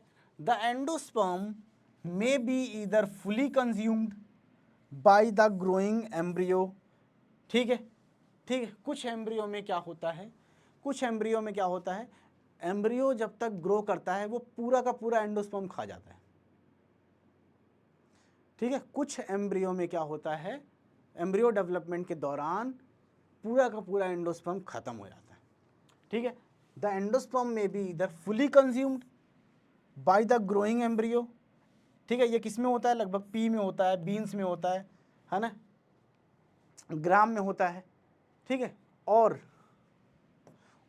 Retained in the mature seed as in coconut and castor, ठीक है। कुछ केसेस में पूरा का पूरा एंडोस्पर्म खत्म हो जाता है एम्ब्रियो के डेवलपमेंट में, ठीक। जैसे कि चना हो गया, मटर हो गया, है ना, और क्या है? बीन्स हो गया, ठीक है। इन प्लांट्स में पूरा का पूरा एंडोस्पर्म कंज्यूम हो जाता है, लेकिन कुछ प्लांट्स में एंडोस्पर्म थोड़ा बहुत बचा रह जाता है, ठीक है। उसका एग्जांपल है केस्टर में और कोकोनट में, ठीक है। केस्टर में और कोकोनट में। कोकोनट तो देखा ही होगा आपने, देखा है ना? कोकोनट मंदिर पे जो फोड़ते हैं, चढ़ाते हैं, है ना, जब कोई संकट आता है तो नारियल ज़रूर फोड़ा जाता है, या तो किसी चीज़ का उद्घाटन होता है तो नारियल ज़रूर फोड़ा जाता है, ठीक है। तो उसमें आप देखोगे नारियल जब फोड़ते हैं तो उसमें से क्या निकलता है? पानी निकलता है, पानी निकलता है। वो सूखे वाली नारियल की मैं बात कर रहा हूँ, सूखे वाली नारियल की पानी निकलता है। वो क्या है? पानी निकलता है, पानी निकलता है। और जो वो होता है, जो उसका वाइट वाला पोर्शन होता है, जिसको क्या बोलते हैं? गरी, हिंदी में गरी बोलते हैं ना, जो खाया जाता है, वाइट, है ना, वो क्या है? वो एंडोस्पर्म है जो बचा हुआ है। पानी भी एंडोस्पर्म है, ठीक है। जो कोकोनट है,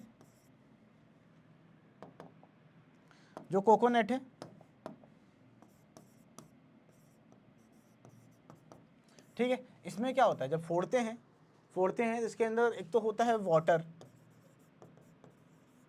वाटर प्लस इसके अंदर होता है कोकोनट, जिसको गरी बोलते हैं। कोकोनट क्या बोलते हैं? गरी ही बोला जाता है, मुझे तो लगता है, लिख भी दिया मैंने, ठीक है। तो बेसिकली ये जो है कोकोनट, ये क्या है? ये एंडोस्पर्म है। ये क्या है? ये एंडोस्पर्म है।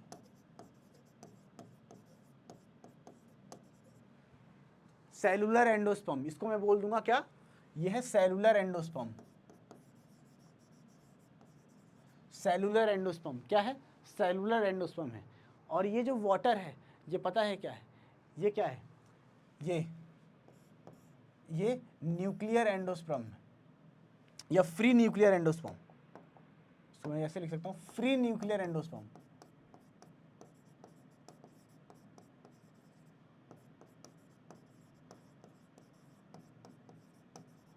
फ्री न्यूक्लियर एंडोस्पर्म, ठीक है। Free nuclear endosperm. तो यहाँ पर कोकोनट में हम देख रहे हैं कि यहाँ पर एंडोस्पर्म डेवलपमेंट होने के बाद, एम्ब्रियो डेवलपमेंट होने के बाद एंडोस्पर्म बचा हुआ है, ठीक है। जो गरी वाला वाइट वाला हिस्सा होता है कोकोनट का, उसको बोलते हैं सेलुलर एंडोस्पर्म। सेल्स बने हुए हैं न्यूक्लियस के अराउंड, ठीक है, सेल वॉल्स बने हुए हैं, ठीक। लेकिन ये जो पानी होता है, जो पानी बचा होता है उसके अंदर, जो पानी निकलता है, उसको बोलते हैं फ्री न्यूक्लियर एंडोस्पर्म। वो न्यूक्लियस का ही बना होता है, फ्री न्यूक्लियस का, उस पर उसके न्यूक्लियस के अराउंड सेल वॉल डेवलप नहीं हुई होती, ठीक है। समझ में आ गया? तो ये है कुछ यहाँ पर आप लोग देख सकते हैं, ठीक है, retained in the mature seed as in coconut and castor, ठीक है। तो कुछ प्लांट्स में तो एंडोस्पर्म पूरा कंज्यूम हो जाता है, कुछ प्लांट में बचा होता है। उसका एग्जाम्पल एक कोकोनट, बहुत अच्छा एग्जाम्पल, और हमने समझा उसमें कहाँ पर होता है एंडोस्पर्म, ठीक है। ठीक, आगे चलें, आगे क्या है, आगे क्या है, डेवलपमेंट ऑफ एम्ब्रियो आ गया, डेवलपमेंट ऑफ एम्ब्रियो, ठीक है। एम्ब्रियो का डेवलपमेंट मैंने बता दिया कैसे होता है, कैसे वो सस्पेंसर सेल्स के थ्रू एंडोस्पर्म में धंसा दिया जाता है, ठीक है, और किस तरीके से जो एम्ब्रियोनिक सेल है वो डिवाइड होकर 8 सेल स्ट्रक्चर बनाती है, जिसको बोलते हैं हम लोग प्रो एम्ब्रियो। फिर फर्दर उसका डेवलपमेंट होता है, डिवीज़न होता है उसमें, और वो फिर बनता है ग्लोबुलर एंडियो, ग्लोबुलर एम्ब्रियो, ठीक है, क्योंकि उसका शेप कैसा होता है, ग्लोबुलर होता है। फिर फर्दर डेवलपमेंट होता है, थोड़ा हार्ट शेप बनता है, और उसको हार्ट शेप्ड एम्ब्रियो बोलते हैं। उसके बाद एम्ब्रियो कंप्लीटली डेवलप हो जाता है। ये सारी चीज़ें हमने समझ ली, ठीक है। एक बार थोड़ा पढ़ते हैं क्या लिखा हुआ है यहाँ पर।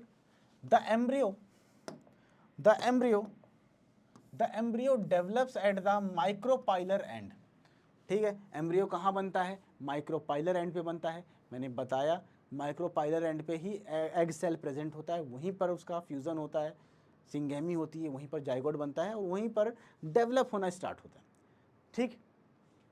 The embryo sac where the zygote is situated, ठीक है। The zygote gives rise first to the pro embryo and then to the globular heart shaped, फिर उसके बाद मैच्योर एम्ब्रियो, ठीक है। 4 स्टेज है, pro embryo, globular, heart shaped and mature, ठीक है, ठीक है। A typical dicot embryo consist of an embryonal axis and 2 cotyledons, ठीक है। ये क्या है, ये क्या है, टिपिकल डाइकॉट एम्ब्रियो है। ये क्या है बेसिकली, ये डाइकॉट एम्ब्रियो है।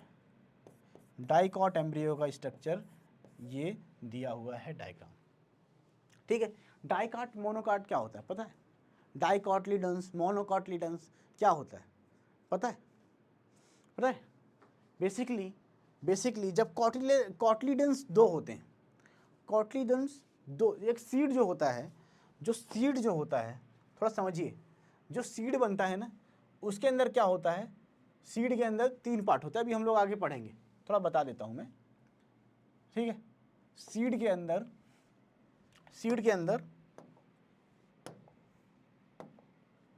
ये भी मैं समझाऊंगा आगे है, लिखने की जरूरत नहीं है, ठीक है।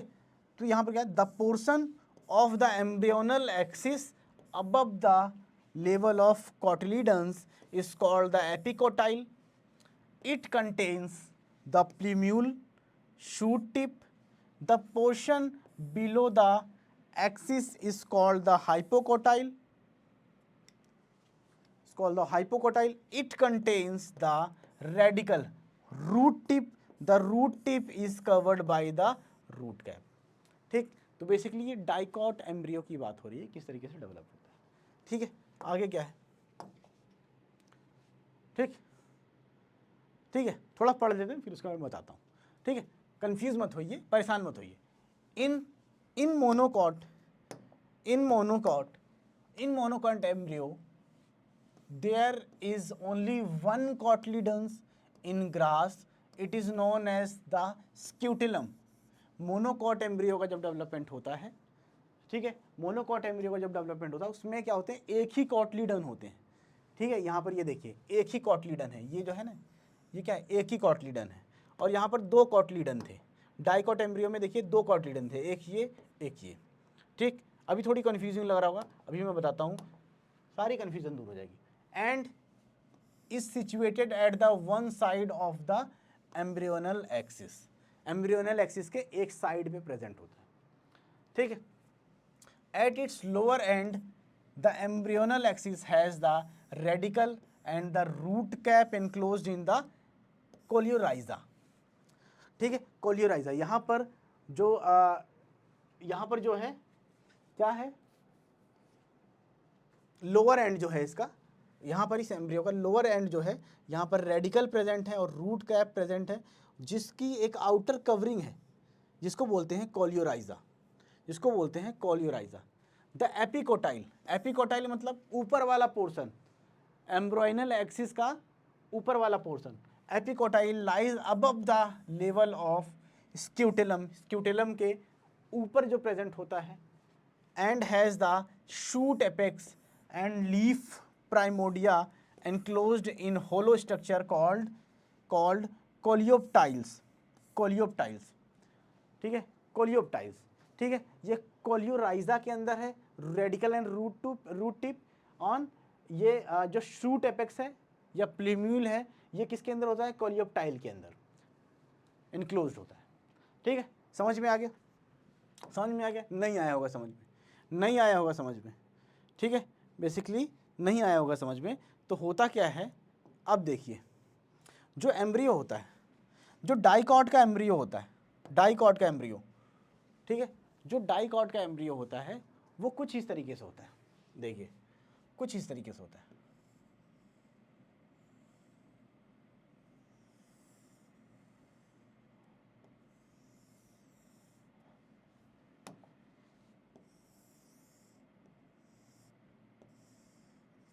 कुछ इस तरीके से होता है, ठीक है।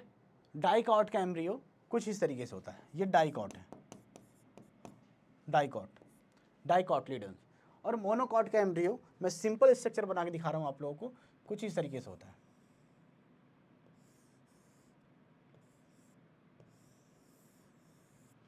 कुछ इस तरीके से होता है, कुछ इस तरीके से होता है, ठीक है। इसमें देखिए, इसमें जो कॉटलिडन्स है वो दो हैं, ये जो दो दिख रहा है ना, ये क्या है, ये कॉटलिडन्स है, ये क्या है, कॉटलिडन्स, कॉटलिडन, ठीक है। और यहाँ पर ये जो मोनोकॉट है, मतलब एक कॉटलिडन है, मोनोकॉट,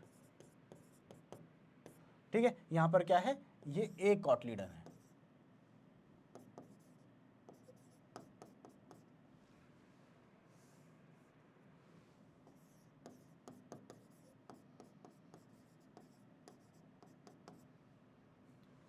एक कॉटलिडन, ठीक है, समझ में आ गया। यहाँ पर एक छोटा सा कॉटलिडन और होता है, छोटा सा कॉटलिडन और होता है, जिसको बोलते हैं एपीब्लास्ट, इसको बोलते हैं एपीब्लास्ट, एपीब्लास्ट छोटा है, डेवलप ही नहीं हुआ, ठीक है, वो मतलब किसी काम का नहीं है, बस एक आउटग्रोथ सी बनी हुई है। यहाँ पर देखिए दो कॉटलिडन्स है, ठीक, दो कॉटलिडन्स है। और ये कॉटलिडन्स में होता क्या है पता है, ये कॉटलिडन्स में होता क्या है, क्या होता है इसमें, इसमें न्यूट्रिशन होता है, इसमें फूड होता है, फूड होता है ना, फूड होता है जो एम्ब्रियो को जर्मिनेट करने में हेल्प करता है, ठीक है। इतना समझ में आ गया, इतना समझ में आ गया। अब यहाँ पर देखेंगे दो कॉटलिडन है और इस तरीके से। अब कॉटलिडन के ऊपर वाला जो पोर्शन है, यहाँ से ये जो ऊपर वाला पोर्शन है, ऊपर वाला पोर्शन है, इसको बोलते हैं एपिकोटाइल। क्या बोला जाता है इसको, एपिकोटाइल, एपिकोटाइल, है ना। और इसके नीचे वाला जो पोर्शन है, इसको बोलते हैं हाइपोकोटाइल, हाइपोकोटाइल, ठीक है। एपिकोटाइल में होता क्या है, एपिकोटाइल में होता है प्लूम्यूल, प्लूम्यूल, जहां से शूट का डेवलपमेंट होता है प्लांट, ठीक है।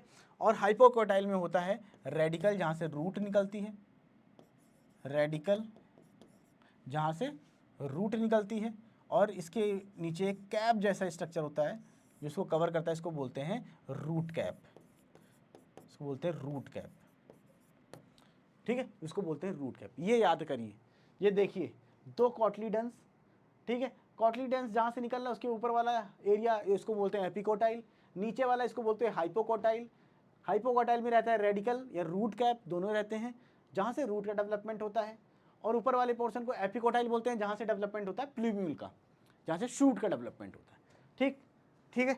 अब इस फिगर को देखो, इस डायग्राम को देखो और इस डायग्राम को देखो, दोनों एक ही है, दोनों एक ही है। बस इसको, ये जो दोनों मैंने अलग इधर उधर बनाए ना, इसको बस घुमा दिया है, ये दोनों कॉटलिडन ने एक साइड कर दिया है। और ये क्या है, ये एम्ब्रोइनल एक्सिस है, ये एम्ब्रोइनल एक्सिस है, ठीक है। इसके नीचे वाले पार्ट को देखिए, इस यहाँ से निकल रहा है ना ये, इसके नीचे वाले पार्ट को बोलते हैं हाइपोकोटाइल, इसके ऊपर वाले पार्ट को बोलते हैं एपिकोटाइल, यहाँ लिखा नहीं है। फिर उसके बाद रूट कैप है, रेडिकल है, और उसके बाद कॉटलीडन्स ये मैंने बता दिया, ये प्लोम्यूल है ऊपर, प्लूम्यूल। ठीक, समझ में आ गया, समझ में आ गया, ठीक है। और इसी तरीके से ये मोनोकॉट में देखेंगे आप लोग क्या होता है। मोनोकॉट में क्या होता है, यहाँ पर मोनोकॉट में क्या होता है, एक ही कॉटलीडन है ना, एक छोटा सा स्ट्रक्चर है, वो डेवलप ही नहीं हुआ, उसको एपीब्लास्ट बोलते हैं। ठीक है, तो यहाँ पर होता है क्या, यहाँ पर होता है रेडिकल, ये एम्ब्रोयनल एक्सिस है, यहाँ पर रेडिकल होता है। रेडिकल एक कवरिंग के अंदर इनक्लोज होता है जिसको बोलते हैं कोलियोराइजा,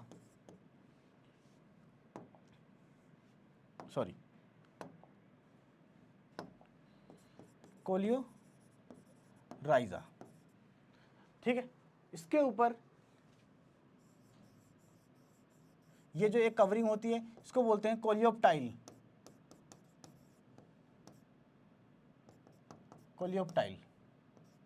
ठीक है। इसके अंदर शूट एपेक्स होता है, शूट एपेक्स जहाँ से शूट का डेवलपमेंट होता है, शूट एपेक्स इस तरीके से।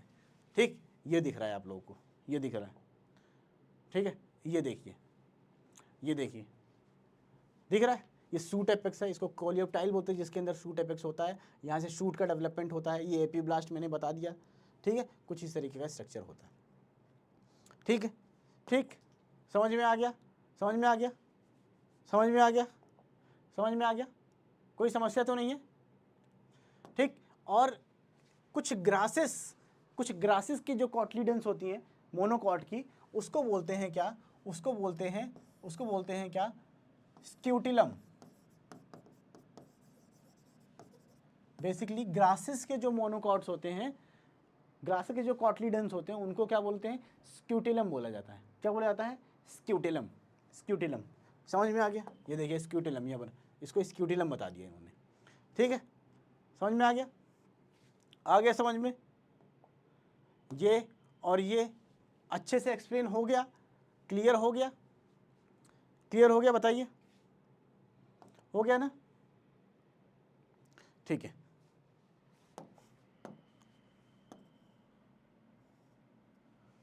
पर ई लग गया है, ई हटा लीजिएगा, स्पेलिंग मिस्टेक है थोड़ी।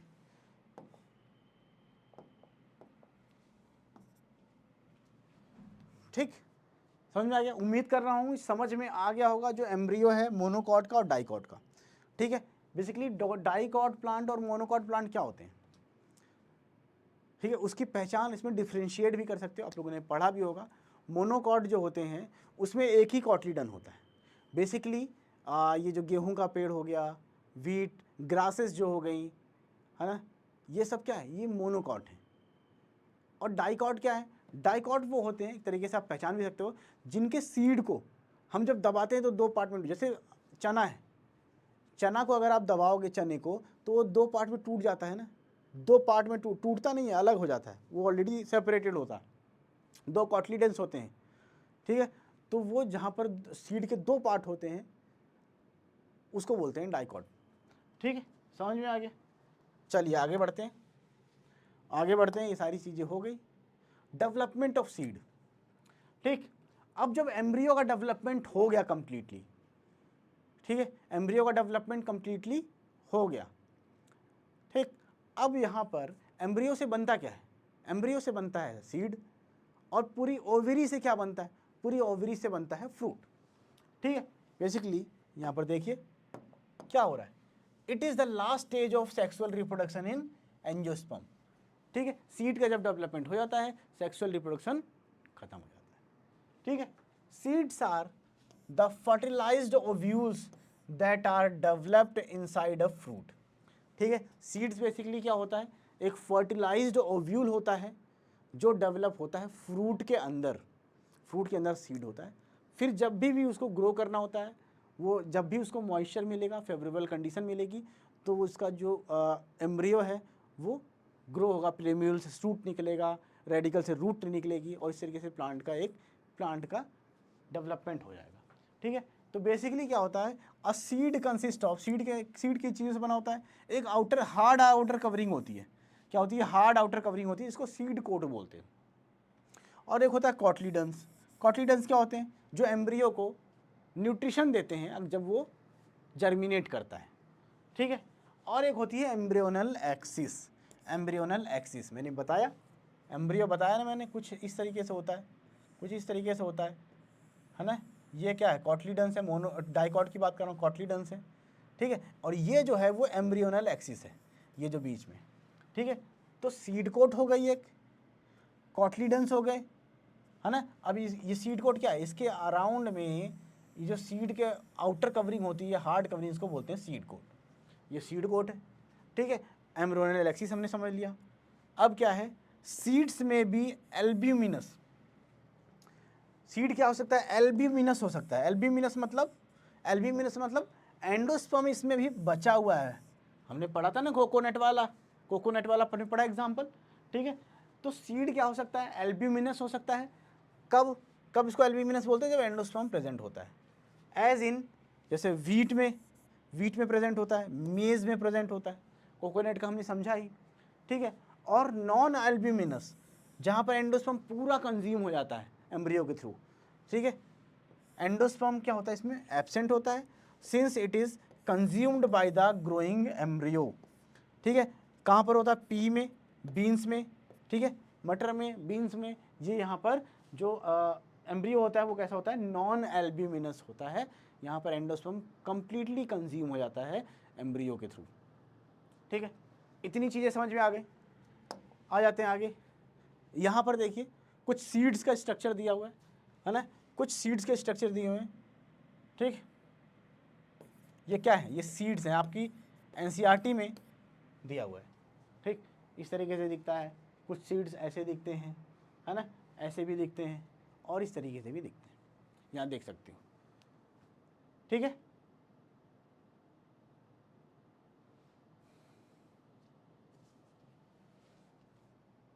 ठीक, तो इसको आप लोग बुक से देख लीजिएगा। आगे बढ़ते हैं, आगे बढ़ते हैं। अब यहाँ पर देखिए, some seeds such as black pepper and wheat have remnants of nucleus known as the perisperm। अब एक और कहानी आ गई, पेरिस्पर्म, ठीक है। पेरिस्पर्म क्या होता है? पेरिस्पर्म क्या होता है? पेरिस्पर्म, ठीक। फर्स्ट पार्ट में हमने पढ़ा था, क्या पढ़ा था? कि जो ओवरी में सबसे इनर जो लेयर होती है उसको बोलते हैं न्यूसिलस। क्या बोला जाता है? न्यूसिलस। न्यूसिलस क्या करता है? फीमेल या ओव्यूल्स के डेवलपमेंट में हेल्प करता है। ओव्यूल का जब डेवलपमेंट होता है तो उसको न्यूट्रिशन प्रोवाइड करता है, क्या? न्यूसिलस। क्या करता है? न्यूसिलस। कहाँ गया? कहाँ है ये न्यूसिलस, ठीक है। तो कभी कभी क्या होता है, न्यूक्लियस फिर उसके बाद क्या होता है? डीजनरेट हो जाता है। जब ओव्यूल का डेवलपमेंट हो जाता है तो वो डीजनरेट हो जाता है, ठीक है। तो बेसिकली कभी कभी क्या होता है कि न्यूक्लियस जो है बचा रह जाता है सीड के अंदर।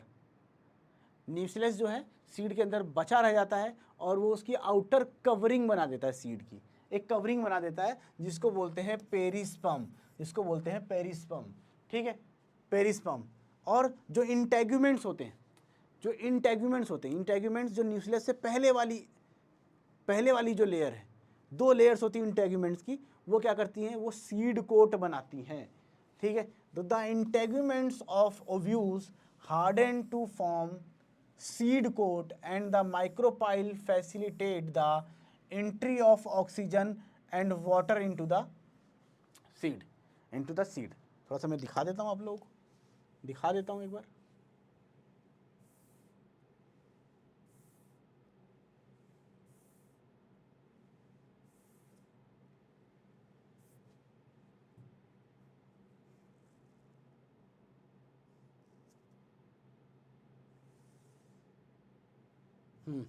ये देखिए, यहाँ पर देखिए, ये जो दो सेल्स हैं ये इंटेग्यूमेंट्स हैं, इंटेग्यूमेंट्स हैं। ये फर्टिलाइजेशन के बाद क्या बनाती है? सीड कोट बनाती है इंटेग्यूमेंट्स, ठीक है। इंटेग्यूमेंट्स के नीचे देखोगे आप न्यूसिलस, ये जो सेल्स हैं ये है न्यूसिलस की सेल्स, ठीक है, ये न्यूसिलस की सेल्स है। बेसिकली ये क्या करती हैं? ये ये जो एम्ब्रियो सैक है उसके डेवलपमेंट में न्यूट्रिशन प्रोवाइड करती हैं, डेवलप होने में हेल्प करती हैं, ठीक है। और बाद में जब ये डेवलपमेंट हो जाता है ओव्यूल का तो ये डिजेनरेट हो जाती है, गायब हो जाती है, ठीक है। और यहाँ पर जो माइक्रोपाइल है ना, ये माइक्रोपाइलर एंड पे माइक्रोपाइल एक ओपनिंग होती है, एक ओपनिंग होती है एम्ब्रियो सैक की, ठीक है, इसको बोलते हैं माइक्रोपाइल, ठीक। अब इसकी कहानी है यहाँ पर।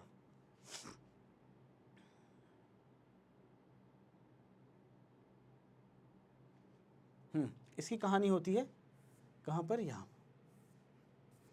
अब यही यहाँ पर बताया जा रहा है, क्या बताया जा रहा है, यही यहाँ पर बताया जा रहा है।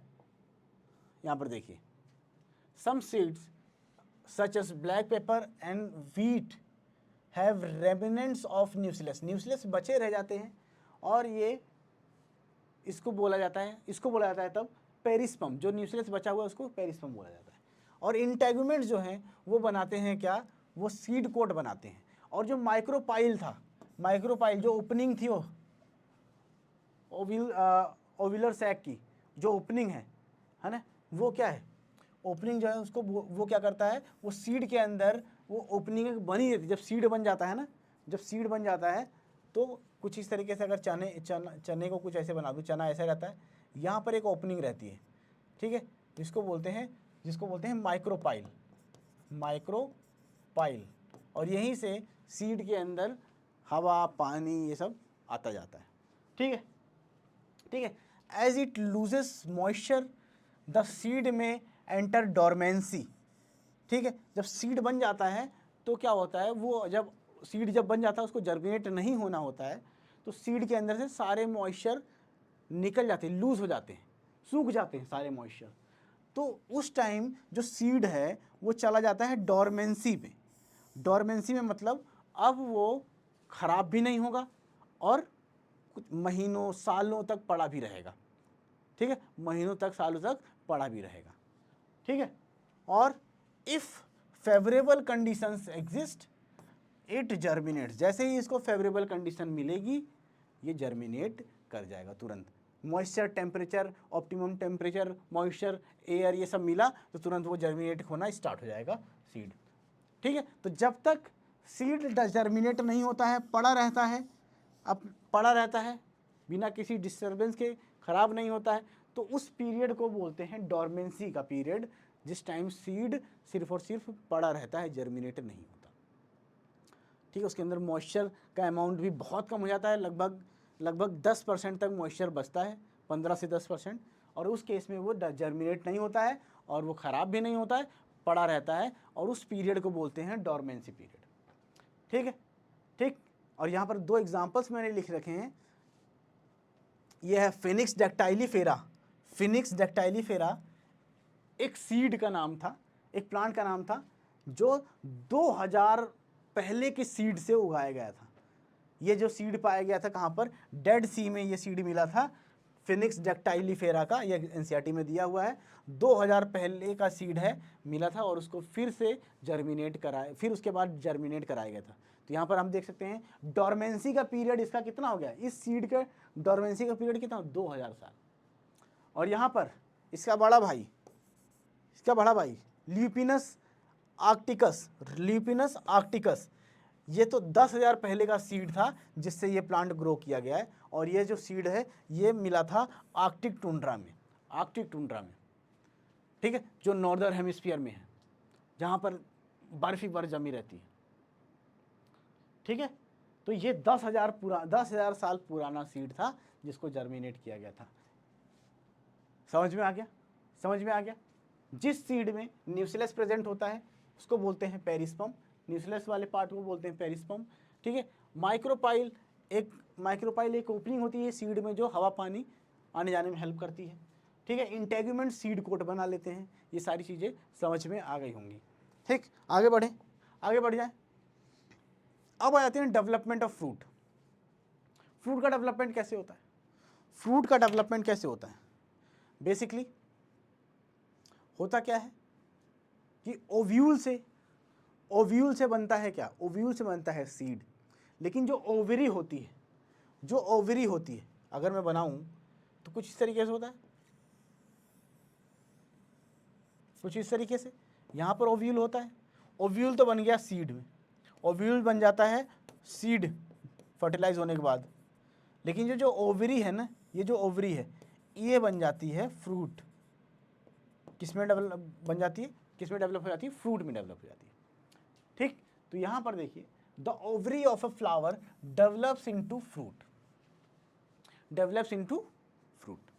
ठीक है, और यहाँ पर एक चीज और है, जब फ्रूट बनता है ओवरी से, जब फ्रूट बनता है ओवरी से तो इसको बोलते हैं ट्रू फ्रूट, ट्रू फ्रूट, सच्चा सच्चा फल। सच्चे लोग नहीं है देखिए, लेकिन सच्चे फल हैं।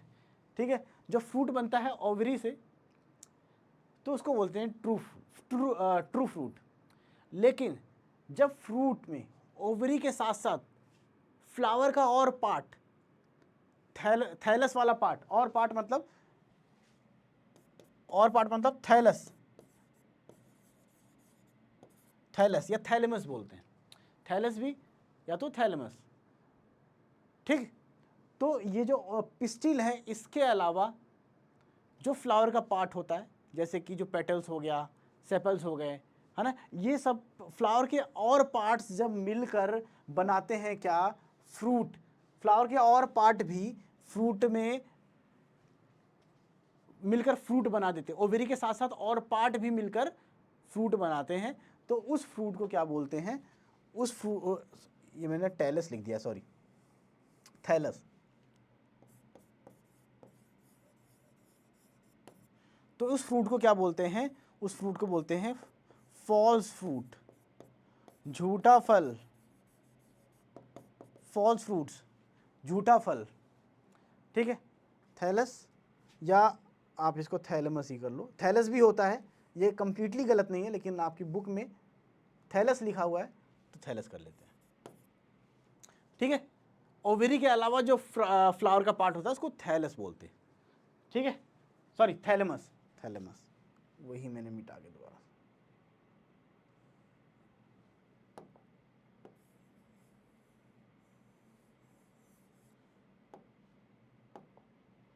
थैलेमस। ठीक है, तो ओवरी के अलावा जब फ्लावर का कोई और पार्ट भी मिल जाता है फ्रूट के बनाने में, फ्रूट को बनाने में, तो उस फ्रूट को क्या बोलते हैं, फॉल्स फ्रूट या झूठा फल। ठीक है, हिंदी में बोल सकते हो झूठा फल। ठीक, चलिए आ जाते हैं। The walls of the ovary transform into the walls of the fruit या पेरिकाप। ठीक है, जो ओवेरी की वॉल्स होती है वो फ्रूट की वॉल्स बना लेती है, जिसको बोलते हैं पेरिकाप। ठीक है, जिसको पेरिकाप बोला जाता है। फ्रूट्स में भी फ्लैसी, फ्रूट्स फ्लैसी भी होते हैं, फ्लैसी होते हैं, आम हो गया ना, आम फ्लैसी होता है, as in mango and orange, ये दोनों क्या होते हैं, फ्लैसी होते हैं। और कैन बी ड्राई, ड्राई भी होते हैं, एज इन जैसे ग्राउंड नट देख सकते हैं, वो ड्राई होता है ना, फ्लैसी नहीं होता, ड्राई होता है। ठीक है, मस्टर्ड जो होता है वो भी ड्राई होता है। ठीक है, तो फ्रूट्स हो सकते हैं फ्लैसी और ड्राई, एग्जाम्पल भी देख लिया। In some plants floral part, floral part, flower के और पार्ट जो मैंने बताया, floral part other than the ovary take part in fruit formation. ठीक है, as in apple and strawberry, apple and strawberry, in these the thalamus contributes to fruit formation. जो floral part है इसी को बोलते हैं थैलेमस, तो ये फ्रूट फॉर्मेशन में थैलेमस कंट्रीब्यूट कर रहा है। ठीक है, such fruits are called false fruit, fruits that develop from the ovary are called the true fruits। ठीक है, जिसमें फ्लोरल पार्ट भी इन्वॉल्व हो जाते हैं फ्रूट के डेवलपमेंट में, उस फ्रूट को बोला जाता है फॉल्स फ्रूट। और इसके एग्जाम्पल क्या है, सेब, एप्पल, एप्पल फॉल्स फ्रूट है। ठीक है, और स्ट्रॉबेरी। और जिस फ्रूट का डेवलपमेंट सिर्फ और सिर्फ ओवरी से होता है उसको ट्रू फ्रूट्स बोला जाता है। ये समझ में आ रहा होगा। यहाँ पर देखिए, यहाँ पर ये देखिए, ये जो है ये एप्पल है, क्या है, एप्पल है।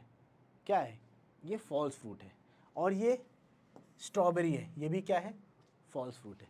लेकिन यहाँ पर देखिए ये है मैंगो, ये है मैंगो और ये है ट्रू फ्रूट, ठीक है। यहाँ पर जो पेरिकार्प है वो कैसा है, फ्लैसी है, फ्लैसी है। देखिए यहाँ पर अंदर सीड होती है, मैंगो के अंदर सीड होती है, सीड में क्या है, endosperm, embryo and seed coat, ठीक है। और पेरिकार्प में क्या है, एंडोकार्प, मेसोकार्प एंड एक्सोकार्प, ठीक है। पेरिकार्प जो आउटर कवरिंग होती है फ्रूट की, उसको पेरिकार्प बोलते हैं। अगर मोटी है तो ये क्या हो जाएगा, एक्सोकार्प, ये मेसोकार्प और ये एंडोकार्प, 3 लेयर में डिवाइड भी हो जाता है ये पेरिकार्प, ठीक है। Some fruits develop without fertilisation and known as parthenocarpic fruits, जैसे कि केला होता है, बनाना। कुछ फ्रूट्स बिना फर्टिलाइजेशन के ही बन जाते हैं, ठीक है। अभी हमने इतनी लंबी प्रक्रिया देखी, फ्रूट कैसे बनता है, फर्टिलाइजेशन होता है, फिर उसके बाद जो ओव्यूल है वो सीड में कन्वर्ट हो जाता है, और जो ओवेरी है वो फ्रूट बना लेती है। लेकिन यहाँ पर क्या हो रहा है, कुछ फ्रूट्स बिना फर्टिलाइजेशन के ही बन जाते हैं, फर्टिलाइजेशन की कोई ज़रूरत ही नहीं होती। तो ऐसे फ्रूट्स को बोलते हैं पार्थिनोकार्पिक फ्रूट। पार्थिनोकार्पिक फ्रूट जैसे बनाना हो गया, और इसमें सीड नहीं बनता, पार्थिनोकार्पिक फ्रूट में सीड नहीं बनता, ठीक है। समझ में आ गया, समझ में आ गया। चलिए आगे बढ़ते हैं, अब आगे बढ़ते हैं। एपोमिक्सिस एंड पॉलीएम्ब्रियोनी क्या होता है, एपोमिक्सिस क्या होता है। एपोमिक्सिस, जब सीड का डेवलपमेंट बिना फर्टिलाइजेशन के होता है, सीड का डेवलपमेंट होता है बिना फर्टिलाइजेशन के, तो उस प्रोसेस को बोलते हैं क्या, एपोमिक्सिस। और जब फ्रूट का डेवलपमेंट होता है बिना फर्टिलाइजेशन के, तो उसको बोलते हैं पार्थिनोकार्पिक फ्रूट। अभी हमने पीछे देखा बनाना का एग्जांपल, समझ में आ गया, आगे समझ में आ गया। एपोमिक्सिस क्या होता है, पहले एपोमिक्सिस समझते हैं, फिर पॉलीएम्ब्रियोनी समझेंगे, ठीक है। अब देखिए सेम चीज़ें लिखी हुई है। Some plants produce seeds without fertilisation, this process of seed formation is known as apomixis. This process of seed formation is known as apomixis, ठीक है। ये लगभग क्या है, एपोमिक्सिस क्या है, जब यहाँ पर फर्टिलाइजेशन नहीं हो रहा है तो ये क्या हुआ, एसेक्सुअल रिप्रोडक्शन हुआ, ठीक है। तो apomixis is a form of asexual reproduction mimicking sexual reproduction, ठीक है एसेक्सुअल रिप्रोडक्शन, लेकिन नकल कर रहा है सेक्सुअल रिप्रोडक्शन की। कैसे, फर्टिलाइजेशन हुआ नहीं, फर्टिलाइजेशन हुआ नहीं तो मतलब सेक्सुअल रिप्रोडक्शन नहीं हुआ, लेकिन सीड बना रहा है, सीड बना रहा है, इसका मतलब सीड कहाँ बनता है, सेक्सुअल रिप्रोडक्शन में बनता है। तो होता है एसेक्सुअल रिप्रोडक्शन, लेकिन मिमिक करता है, कॉपी करता है किसकी, सेक्सुअल रिप्रोडक्शन की। समझ में आ गया, आगे समझ में। अब आगे क्या है, इन सम स्पीसीज, कुछ स्पीसीज में होता क्या है, एपोमिक्सिस अकर्स, ठीक है, एपोमिक्सिस होता है as the diploid egg cell is formed without meiosis and develops into embryo without fertilisation. Basically इसमें होता क्या है कि हर जगह जो एग बनता है वो मियोसिस से बनता है। किससे बनता है, मियोसिस से बनता है। एग जब बनता है, फीमेल गैमीट बनता है, मियोसिस से बनता है, ठीक है, मियोसिस से बनता है। और ये होता है हैप्लॉइड, ये होता है हैप्लॉइड, ठीक है। लेकिन कुछ स्पीसीज में क्या होता है कि जो एग है वो डिप्लॉइड ही बन जाता है, जो एग होता है वो डिप्लॉइड बन जाता है, डिप्लॉइड बन गया। अब इसको फर्टिलाइजेशन की ज़रूरत ही नहीं है, क्योंकि एग है, अदर स्पीसीज में एग हैप्लॉइड होता है, फर्टिलाइजेशन होता है तो डिप्लॉइड जाइगोट बनता है, फिर उसके बाद उससे एम्ब्रियो बनता है। लेकिन यहाँ पर ऑलरेडी जो एग बना है वो डिप्लॉइड है, फर्टिलाइजेशन की ज़रूरत ही नहीं पड़ेगी, और वो फिर डेवलप होकर बना देता है एम्ब्रियो विदाउट फर्टिलाइजेशन। इस क्या बोला जाता है, इसको क्या बोला जाता है, इसको एपोमिक्सिस। अब आ जाते हैं पॉलीएम्ब्रियोनी पे। पॉलीएम्ब्रियोनी पे सम वैरायटीज ऑफ सिट्रस की कुछ वैरायटीज, जैसे ऑरेंज हो गया, है ना, खट्टे फल citrus, and mango, citrus and mango, the न्यूसिलस, न्यूसिलस बताया था मैंने, जो ओवरी के अंदर जो एम्ब्रियो शैक होता है उसके जो पास में जो कवरिंग होती है न्यूसिलस, इंटेगुमेंट्स के नीचे, उसको बोलते हैं न्यूसिलस, जो क्या करता है, ओव्यूल के डेवलपमेंट में हेल्प करता है और न्यूट्रिशन देता है। ठीक है, तो some varieties of citrus and mango, the nucellus cells divide and protrude into the embryo sac. ठीक है, ठीक, कुछ न्यूसिलस क्या होती हैं, डिवाइड होती हैं और एम्ब्रियो सैक के अंदर घुस जाती हैं, प्रोट्रूड कर जाती हैं। ठीक है, ठीक, टू डेवलप इनटू एम्ब्रियोज। ठीक है, और ये एम्ब्रियो का डेवलपमेंट करती है। ठीक है, इन सच केसेस ईच ओव्यूल में contain several embryos and this condition is called polyembryony. Polyembryony, ठीक है, पॉलीएम्ब्रियोनी। जैसे कि मैं बना दूं, ये है,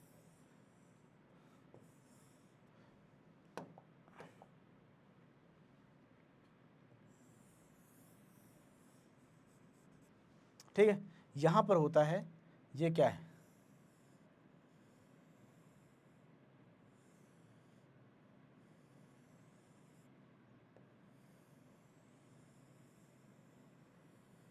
ये इंटेग्यूमेंट्स हैं, इसके नीचे एक लेयर होती है,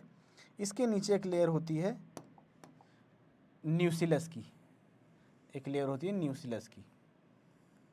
ठीक है, ठीक है, और उसके बाद ये बीच में क्या है, ये एम्ब्रियो सैक है, अब कभी कभी क्या होता है, न्यूसिलस की सेल्स डिवाइड होके एम्ब्रियो में घुस जाती हैं, ऐसे ऐसे ऐसे, और ढेर सारे एम्ब्रियो बना लेती है। देखो कितने एम्ब्रियो बन गए।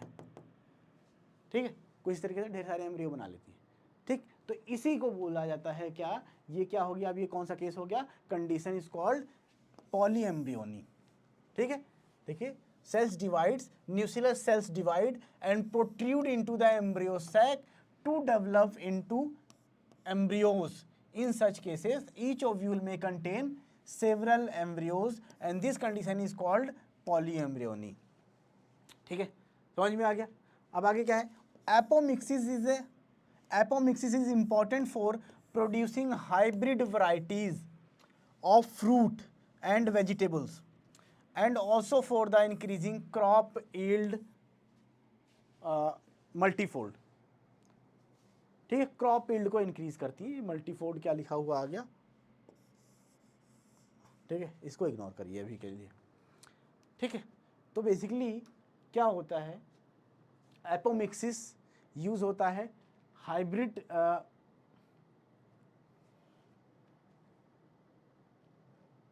ठीक, ये क्या करता है, ये हाइब्रिड वैरायटी को प्रोड्यूस करता है एपोमिक्सिस।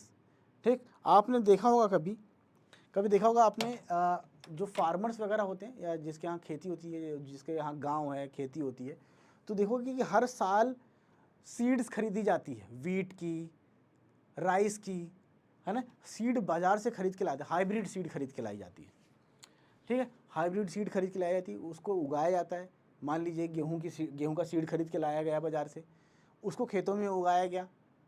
ठीक है, लेकिन जो उससे उगता है गेहूँ, जो उसका सीड होता है, जो गेहूं उगता है, वो हाइब्रिड नहीं होता।